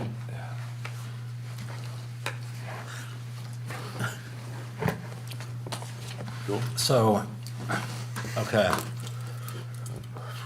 Yeah. You guys ready? I got a couple things. We'll On wait for, permitted. we're still on 3. Okay. Let me know when you get. Where we at? So we're still on that 3, talking Okay. about that setback. So what do we, because that was kind of a big point when we talked about Bell stores Yes, and everything. So what do we want to do with it? It needs to go to 15, right? What's your, So remember when we were talking about Bell stores and they came for the right of way and we were like, yeah, it's, Design yeah, review zoning, showing 15. yeah, design review is 15 and we were 40. right. That's what we needed to, yeah. I like 15. I think it's 15. That's what we're saying, 15 in that area. Yeah. 15 good? Yeah. It's Yeah. consistent, which, It's 15 matches what my we golly, have here, that's so. the first time that our code books ever align. So, But that isn't the issue. what's The that? issue is who gets to make the decision. Well, that's another issue. Yeah, that's the issue. That is another Whether it's issue we want to 15, whether it's discuss. One City- issue at a time, Charlie. Yeah, But Zoning you're would making a make, decision on the setbacks, and that's only based upon they already did it. I mean, because it's the most stringent, right? yeah, It's the most stringent, so most of the time that's design review is the most stringent. well, currently it actually, It says zoning. it says zoning. It needs to be changed to most stringent. So currently, it goes to zoning, which is why we ran into the issue with Bell stores, because it doesn't say most stringent. So we'll need to correct that moving forward. And then, well, that's the other thing that, it's probably not, but I would say it's left to interpretation, because Yeah. if you want 40 feet and I'm making you do 15, then that's the more stringent. But if you want 15 and I'm making you do 40, then that's the more stringent. I would agree. So which, It's all in the eyes of the beholder, which is more stringent. yeah, so who wins that argument? So identifying. Should've That's made why that- we're fixing it. Who made the lawyer stay? That's why we're Yeah. fixing this. Just have the word shall. The word shall be 15 feet. All right, right. so changing that to 15 feet from a minimum, each lot shall have a front setback of not less than 15 feet. And then, so number 6 down there. Getting all these before you leave, right? Right. Yeah. If not, they're never gonna get done. Sorry. So number 6 down there, we're talking about 75% of the lot, so the parking lot. Yep, Wait a minute, back up to decreasing. 5. Oh, There is no marking here, but it says for permitted conditional structures should be a total side setback of not less than 35 feet. I'm seeing 30 feet in design review. Okay. good catch. If we want to be consistent, do Yeah. we want everybody in agreement to bring that to 30? I mean, we're change design review to 35. I don't know. I mean, it's. totally I just wanted agree. to. I'm sure we had an hour-long argument for 30 at some point, so. let's- I don't disagree with that, because I'm gonna have some So- other things on 6, but I want For to get. number 6, it's decreasing the permitted area of cover and increasing the required area of landscaping. Yeah. So it's adding more green space, is the thought process, and, you'll maybe find this going forward. I'm a huge proponent of green space. I think if you look at some of the current structures now and the lack of beautification that could have been done with some really nice landscaping or some buffer zones in between them, we kind of missed the boat, so. Right, that's where I'm at too, because even with Ace Hardware, we knocked their parking spaces down. Yeah. So I don't know if we just go to like 60% or something. I am fine with whatever you want to do. I'd just recommend not leaving it at 10 for green space and increasing it at least to 25 if you want to go to a higher range. Now, I think it's also important for the context of this conversation of what we're dealing with is GCC 1. Yeah, that's true, because downtown's 90%? Yeah, so your lots here are a little bit smaller. Not to say that somebody couldn't buy multiple lots, combine them, do that thing. But it is gonna be closer to the road. But I still believe there's an area there to be increased for the green space. Now, you get out here, I would probably even advocate for more green space potentially. Down here, maybe a little bit tougher for the types of businesses that are gonna locate there. Out here, man, gosh, it'd be nice to see way more landscaping than. Does anybody know what other cities do, or? I couldn't tell you what 35% looks like compared to 30. Well, I mean. I have no idea. So like Village Commercial is what? They're all, I think, 10. Yeah. What I'm seeing here, design review, I got historic village center is showing 85%, quarters 80, and urban 75%. That's primary street build 2. And Bell Stores came in with something like that, and we're like, why don't you have a bigger building? You're taking up a huge chunk of real estate in our downtown and not putting much of a building on it. Village Yeah, I think commercial is that's- 80%. Right. That's close. So Village Only Commercial is 5 off. 80. So this would get us more in line with Village Commercial. But yeah, I mean, you can always scale that structure down and have some green space associated with it. To give you a reference, like Steve was mentioning, Bell Store, the application that came in, it's only 10%, right? It's 86% coverage and 14%. Good point. However, we do include what's in the right of way. Is that accurate? If we take out the right of way, it would So probably. that's where we probably messed up, because we wanted a bigger building, and they gave us a lot of parking lot. We wanted a bigger building? Well, I mean, at least I did, and I know some other people. Because if it's in our downtown area, I want a big building on that. I want you to use the space. Well, yeah. If you get out towards Kroger, it's a different story. But if you're downtown, traditionally, the building is 90% of the lot, 85% of the lot. If you roll down through. That's not what this is. Like a- 75% with the GCC 1, right? a Dublin downtown or West Village Louisville or New commercial Albany is what I was talking downtown, about. you're gonna see Okay. probably a little bit heavier green space requirement. And they do a lot of that in their boulevard streeting and things of that nature. Village so. commercial Should, is Yes, not they do do that that. should better in that What do you do case. about parking? Unfortunately. How do you get people to their business? It's in there. Well, it's right, yeah, it's over here, yeah. it's That's in it. there, but- It's a happy medium. What is that number? I don't know what it is. Yeah, that's what I I'm mean. saying. I don't know what. See, I don't see where I don't see Bailey how you is. can not want the business to get people to their business. So if we make a lot of green space, I mean, I think it looks nice, but if I owned a business and I needed 10 parking spaces, but I can only have 4, That's the whole promotion of walkability. you know. Well, I think you just. Quit parking Where are they down there gonna and start park it? I mean, walking. there's really not that great amount of parking around downtown Johnstown. I would argue that they That's could right, just that's why you walk from your house. reduce the size of your Shoot, you building. don't walk from your house that far. I would just reduce the size of the building. If they need more space, then they need to buy the parcel next to them. I don't know. All right. Well, anyways, I don't know what anybody thought of that, but A lot. I guess it is GCC 1, so I won't mess with that. We'll also need to. Show me that again, movie. Let me see that shot language. Come back. Jesse, I know you had one thing you said. What is professional membership organization? Is that a known thing? Yeah. Jesse, what did you have in this? I don't want to ask. Yeah, I got a couple things, sorry. You look at it. Okay, Proprietary, professional membership organization. in the GCC It one, may be- A2, professional offices, Yeah, professional offices. specifically related to the medical offices. One, Sean, Sure. here again, in the purpose of GCC 1, Where you at, Jesse? that last sentence kind of bothered me.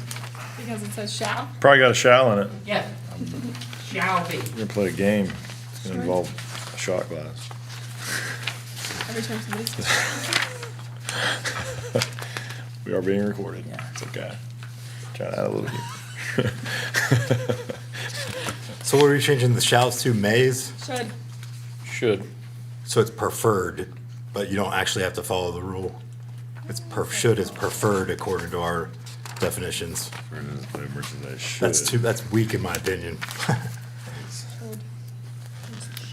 Should means it's preferred. So it may basically your rule has no teeth Well, to gotta it. do it doesn't sound that Preferred professional. doesn't mean that you get to do it, it just means it's, we'd like to see it. So what's the point of having a rule if we just put it's preferred? Right. Whatever you want. I'm a shall. I'm ever make a rule and make them follow the rule, or else don't have the rule. Right. This one's not quite as, this one doesn't give me the heartburn that the first one did with the variance situation. This one is, Where is this one? I'm lost. this one's on B 39. I'm indifferent. If you want to leave it shall, you can leave it. If you want to put it should. I'm not about gonna shall. fight. Whatever y'all want. Oh, it's right here. Oh, I'm down here. There's another shall. within- Yeah. Take a shot. Yeah. Shall is appropriate. Yeah, just go with it. Such areas should be located on or at the Louis, intersection. I trust you. Pardon? I trust you. There we go. All right. I got another one here. I've got a question. Yeah. Okay. All right, you get one more. And that is on item C, under personal services. Wait, which page? I don't have page 40. 40. But it's under banks, savings and loans and credit agencies, but not including establishments with drive-through facilities. Why are you saying they can't have a drive-through facility at a bank? So, Do we have room for any in GCC 1? There's like 2 spaces, 3 spaces they can have a drive-through. Because drive-throughs aren't permitted in the rest of GCC 1. Right, there's not a lot of room for a Barely enough room drive-through. for So you're parking. gonna make the banks out here all non-compliant? God. All right, well, It would be, what, one park would be the one that's not. Park would be like the only one Park affected. would be the Sorry, only I'm one. stealing your map. Okay, is Um, GCC two out on the hill? Yeah. It does Yeah. not apply to GCC Okay. two. GCC two Yeah. does allow. But if someone wanted to buy the Crow Works building back and put in that drive-through again, they couldn't. Non-conforming. Right. I'll let the bank have a drive-through. No, that would be, to send traffic through there at this point with everything we got going on, that would be crazy. What if they wanted to do it on the side, like on one of the back roads in GCC one, buy a couple lots, have a bank with a drive-through? I don't think, so for greater, this is just me. I don't think you're ever gonna see more GCC one be added to this zoning code. Probably not. I would recommend not. Well, if you go GCC two, it says that uses in GCC one are authorized. Yes, uses, but not the prohibitions. It obviously allows for the drive-through to be used. Right. So, Not yep. the prohibition. Yep. But I can't understand why you'd prohibit a bank not having a drive-through. Space. Just space. So tight down there. I'm either Yeah. way, I mean. If you look on this map, right here, where GCC one is, and I mean, that's 62 and 37 right there. Think about everything that's in there. That's really tight. Oh, sure, right. Yeah. But you could buy like. You'd have to buy up 3 lots. You could buy the lot At next door to least. me that comes off Main Street and they could roll, and the drive-through could go back to the alley. And that would be a nightmare. Why don't, I'm just saying, there's. Yeah, I don't. you could put it in a conditional use situation. Think Yeah, about it. apply for it. That would be, I'm not gonna it'd be lie terrible. on this one, but. Don't even want to go. What about the existing drive-throughs? Huh? Right. Keep the banks on 62. I'm good with it. Do you want to add banks with drive-throughs to conditional use, so that way they would have to come before the board before? it- Yeah, let's do that. Yeah. That way, everybody's. We're big proponents of There could be, conditional there use. could be a project that we could, might. Bank drive-through. All right, anything else anybody has? I just don't know what a professional membership organization is. I Googled it. Chamber of Commerce. But does it, is that a known The thing? Moose Lodge. Is that like Club, a, yeah. yeah, but that's a known thing, like. The American Planning Association. We don't subscribe to that. So that would be what that's referenced to. So, and They those have a are, good happy hour. They do, actually. they so shall. Men's Club of Johnstown, What? Professional Businessmen All right. Association. All right. So anyways, oh, you got one? I got a couple. Under A, administrative business and professional office, in the second section, 2, professional office engaged in blah, blah, blah. Under the medical related activities, do we want to have something set aside for substance abuse programs or mental health programs that prohibits them from a certain area? Not including that. I think that should be separate. You have to be careful about I would be prohibiting very those. legally careful about Yeah, that. you have to be careful. Then I would like to make the medical whatever, optional use. A conditional use. A conditional Yeah. use. That way you can have the right spot, you can have the right business in the right spot, because I think that, there's like a drug rehab right downtown might put people at risk, that kids trying to walk to school and stuff. There might be good spots and bad spots for that, so I'd Right. advocate moving the medical and healthcare to the other list. The GCC. No, the GCC one, but just the conditional approval. Conditional Not an approval. automatic approval, but they gotta come before the board to get that, the condition. All right. Location approved. You guys on board with that? Whatever you want. There's a certain type of classification of facility he's talking about though versus just medical. Right. I'd put a note in there and we could If take we a can look at narrow, that. if you guys can. Well, so one would be, and maybe this will calm the ideology of it down. Medical and medically related activities. So medical and medical related activities are associated. They are, but I think what you're talking about is like a residential care facility to where they reside. No, I'm talking about people that come in, maybe give plasma or come in and get their their, their drug supplement shot. I don't know. I don't. Okay, I thought maybe you were in reference to like. Yeah, that's what I thought too. No, I'm not talking about inpatient residential care. place. I was thinking like an outpatient care, like where people come in to get, Talking about like dialysis or About plasma. dialysis Or, clinic. You may have a very difficult time trying Yeah. to regulate that. Because it's not much different than any other business. Inpatient is where you get a lot different. There's a lot more to that. I could see inpatient, but dialysis and those kinds of things. Like the people that are on the opioids, they Oh, have like where they have to come in opioid to get supplement Suboxone and stuff like that? If they're on a trip and they got to come in to get their shot. Are you talking about methadone? Like Columbus Springs, it's a hospital, but it's I don't for know that much addicts. about this stuff, but I know that there's places where Places these like people that, go it's to get considered these a medical things, yeah. facility. They treat. People on heroin go for methadone. Or, yeah.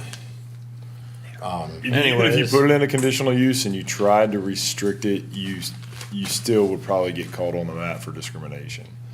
Now with residential, we obviously don't allow for that type of care to be done in that GCC1 district, but if you're, man, that one would be true. Our GCC one is It's weird like a though mental health because facility, I our think. GCC one, or it's Yeah. half of it, over half is residential. Like that is what's weird about it. Not fun to live near. But why ever they did that? And that would be, like I said, the housing component is, that's a nursing care facility. That's where they're staying long-term. I don't think that fits the definition of medical-related activities. It'd be easy to put the whole we could medical, the redefine whole that. category of medical in the conditional use and have a second layer of protection there. What if we said medical office? Medical office-related activities. And that way, we would get away from that Yeah. care facility type situation. Now, when you get into the other clinics that you're referencing, Jesse, I don't think it's not gonna prevent that. So if you wanted to add that in conditional, or you could leave it there, that one may be a trickier one to navigate from a legal perspective. Yeah, clinical care, I think we could move that, that's what I'm talking about, I think. Just outpatient clinical care. We could put that as conditional. Because then again, if our community does need it, Yeah. And I'm not saying that would be inappropriate to not have anywhere.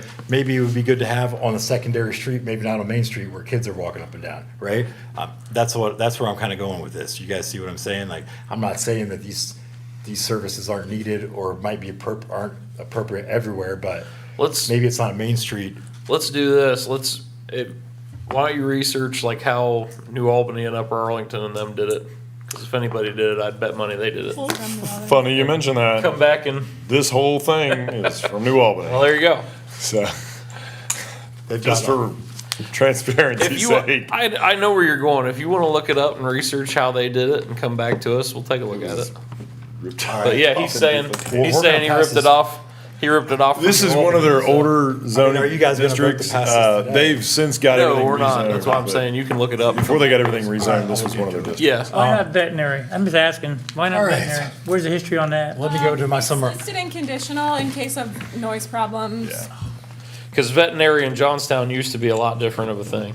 And it is a conditional And use. it You can still still is. have it just as a conditional. All right, People I are got having other trouble fish to keeping fry their here. cattle on Let's the move on. It's So, yeah, it's listed right here. if we're not passing this today, No, that's why I said we're we not can passing it table that today. one. You can. guys can think about it.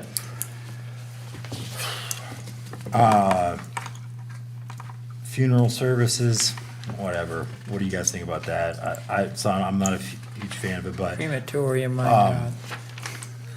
daycare facilities. Well, again, that goes back to drive-throughs and space constrictions. I don't see a Drive-through funeral home going in other than where there's already one.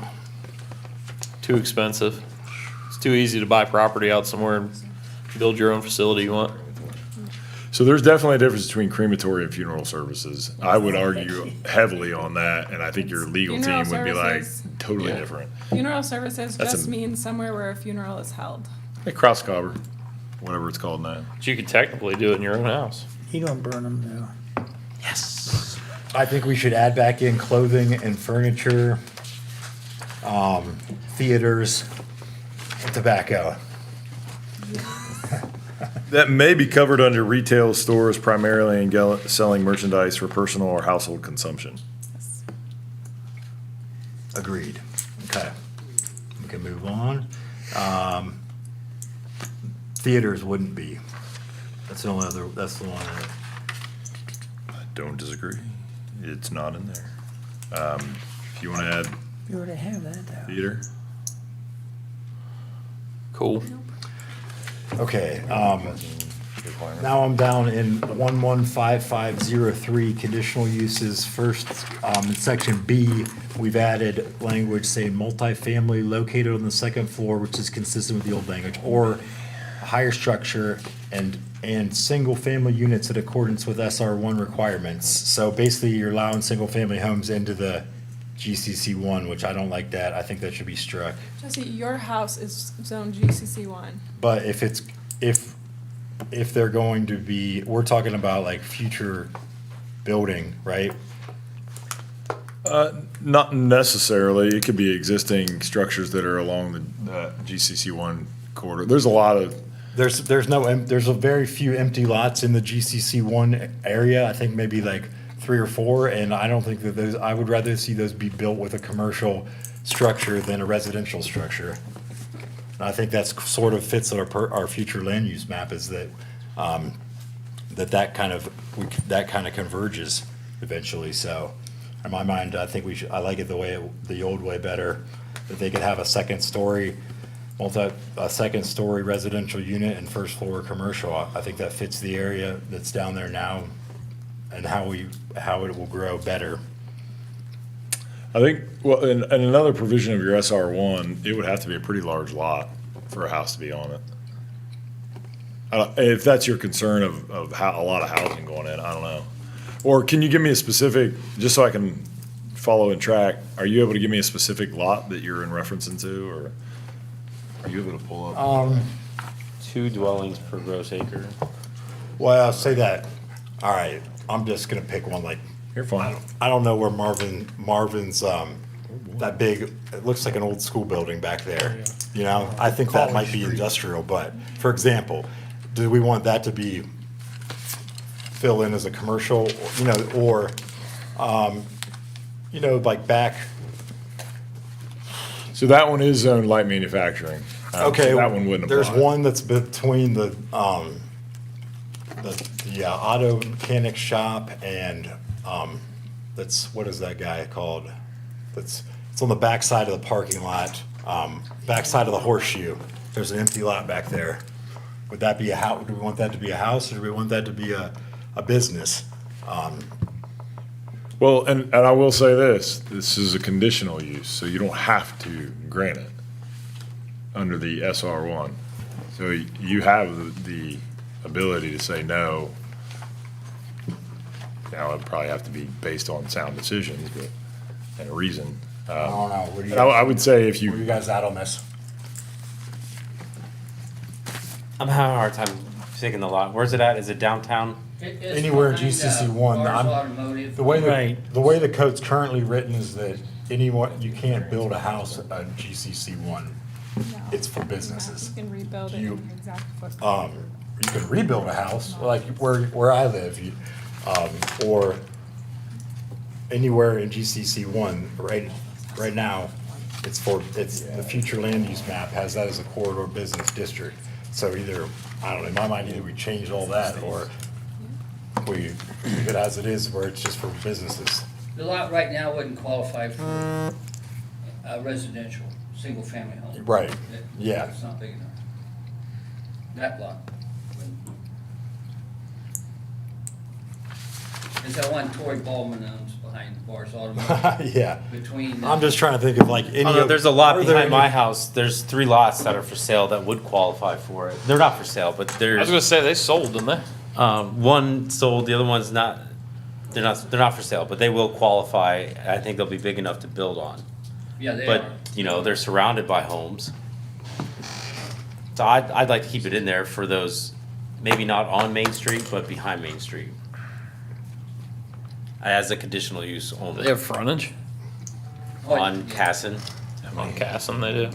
And there was, There's one at Where Walnut, the house down couple in was there, Castlewood. and then So that's do you, industrial lot. do you have a vision for this area You to get be, ideas? to become a commercial area in the future? I could've If you built it. don't, I mean, you either do or you don't.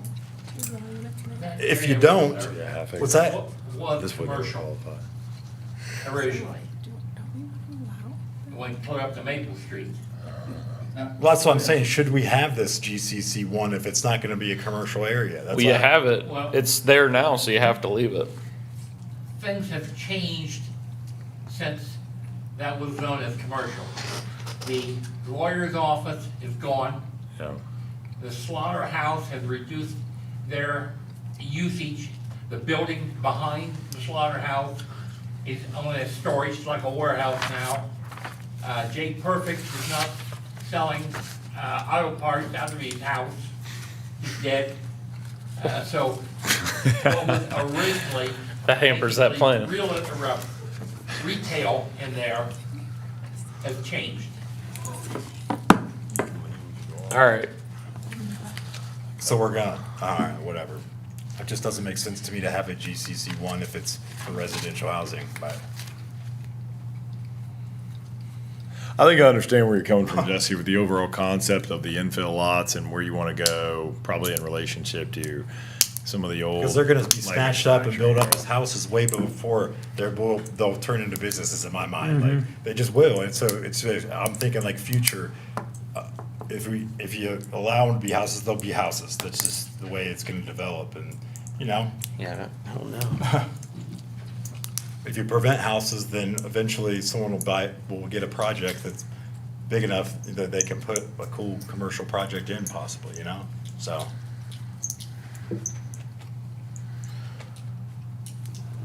All right. So you think long term? Yeah. All right, let's see what else I got here. Bailey does have a hard stop here in 5 minutes. I'm good. That's all I got, guys. It's just a few things, right? Just got to go to that city planners happy hour. Where I thought we were gonna take Bailey out. for Shall occur. celebration After this meeting. Shot. All right. Ryan, before you break up, I intentionally have waited to the end of this because I didn't want to go public with it. But I think. Well, it's everything in here's recorded. Why wouldn't you? Why wouldn't you want to go public with it? Streaming now. Yeah, The you're. tree commission. Whether you're aware of it or not, the tree commission passed ordinance which affected chapter, what is it, 1183. Well, we also have an ordinance in Title 9, 745, or I'm sorry, 945, 947.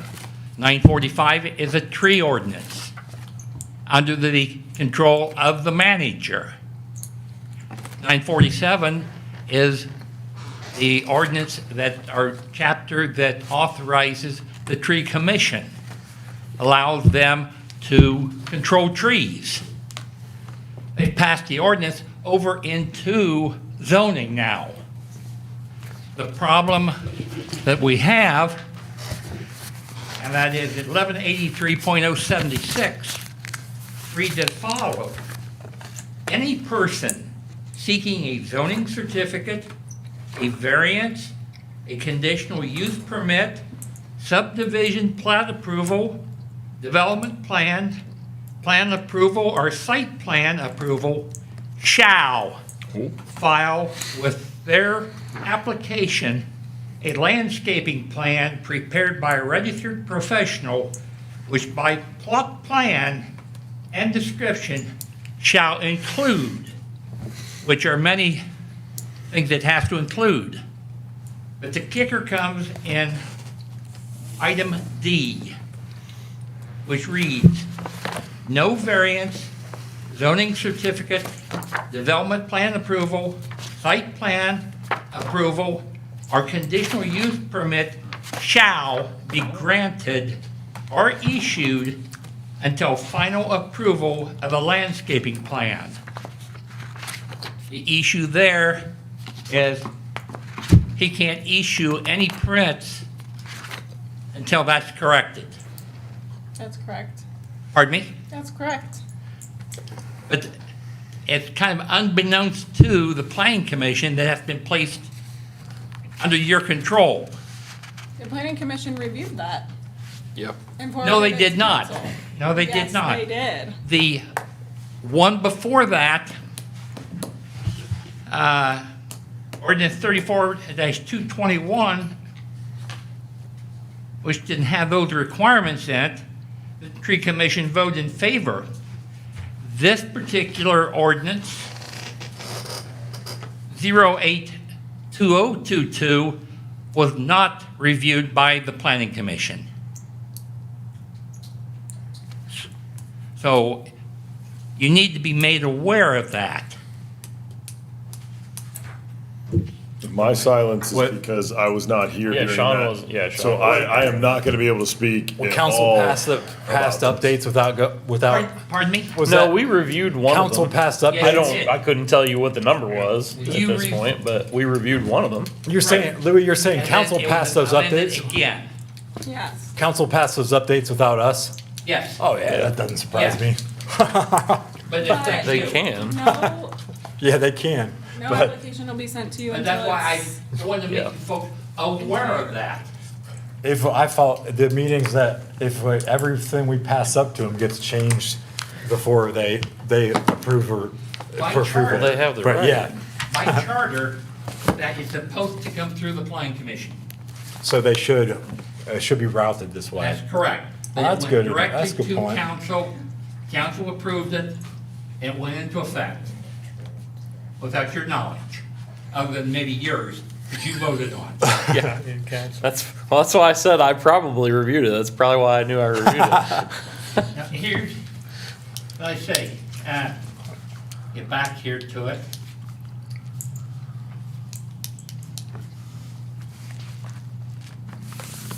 Fingers work. That's how it went down though. It went through council and got Here's approved. the one you worked on and approved, Yep. not this one. It'll be updated soon though. So then we'll It'll take have, about 10 weeks to Yeah. update it. Because the tree commission doesn't meet till 26. Then when's the next meeting of council has to be presented, The tree has to commission- wait to be Tree voted commission on a hasn't week, and then recommended go any into effect changes. 30 days. The tree commission hasn't recommended any changes. to that. We'll look into it. Pardon me? We'll look into it. That's good information. We'll take a look at it. I met with What's our recourse if they pass something without coming to us Nothing. first? none, Nothing. none. Nothing. Like I said, we do nothing on this board. We do plenty on this board. You take the burden off of council, going through the minutia. I met with Donnie Barnhart, because there's a whole area in there that are in errors. And Donnie and I went through it. It'll go to the tree commission on the 26th, Yeah. I believe. I haven't been made aware of that. Pardon me? I haven't been made aware of that. But I did meet with Donnie Barnhart, who's on the Yeah, tree Donnie's on commission. tree committee. So Yeah. he's aware, the tree commission is aware of it. Yeah. Hopefully, they will make a recommendation that night. All right. We'll take a look at it for sure. So if we, now, since we're not passing this today, I want to leave with one other thought on this, how GCC1 fits in with our design review standards, because part of that GCC1, a good portion of it is in a corridor district. So if we have a house, is it gonna, residential, is it gonna be able to fit the definitions of a corridor, like 70% ground floor transparency? Can you build a house like that? I don't even know. I don't know. So there's something for us to make sure we're melding. Maybe you guys can roll through that again, just to make sure. All right, that's it. I'm done. No, that goes to part of a larger conversation we want to have, bringing the two of those Maybe we entities can all together. think of that, but think about that while we're reading through it next week too. Yep. Sean, Yes, sir. you may want to check with Yan, because I question the tree commission in Title IX having any authority to present an ordinance in zoning and planning. Okay. Title IX.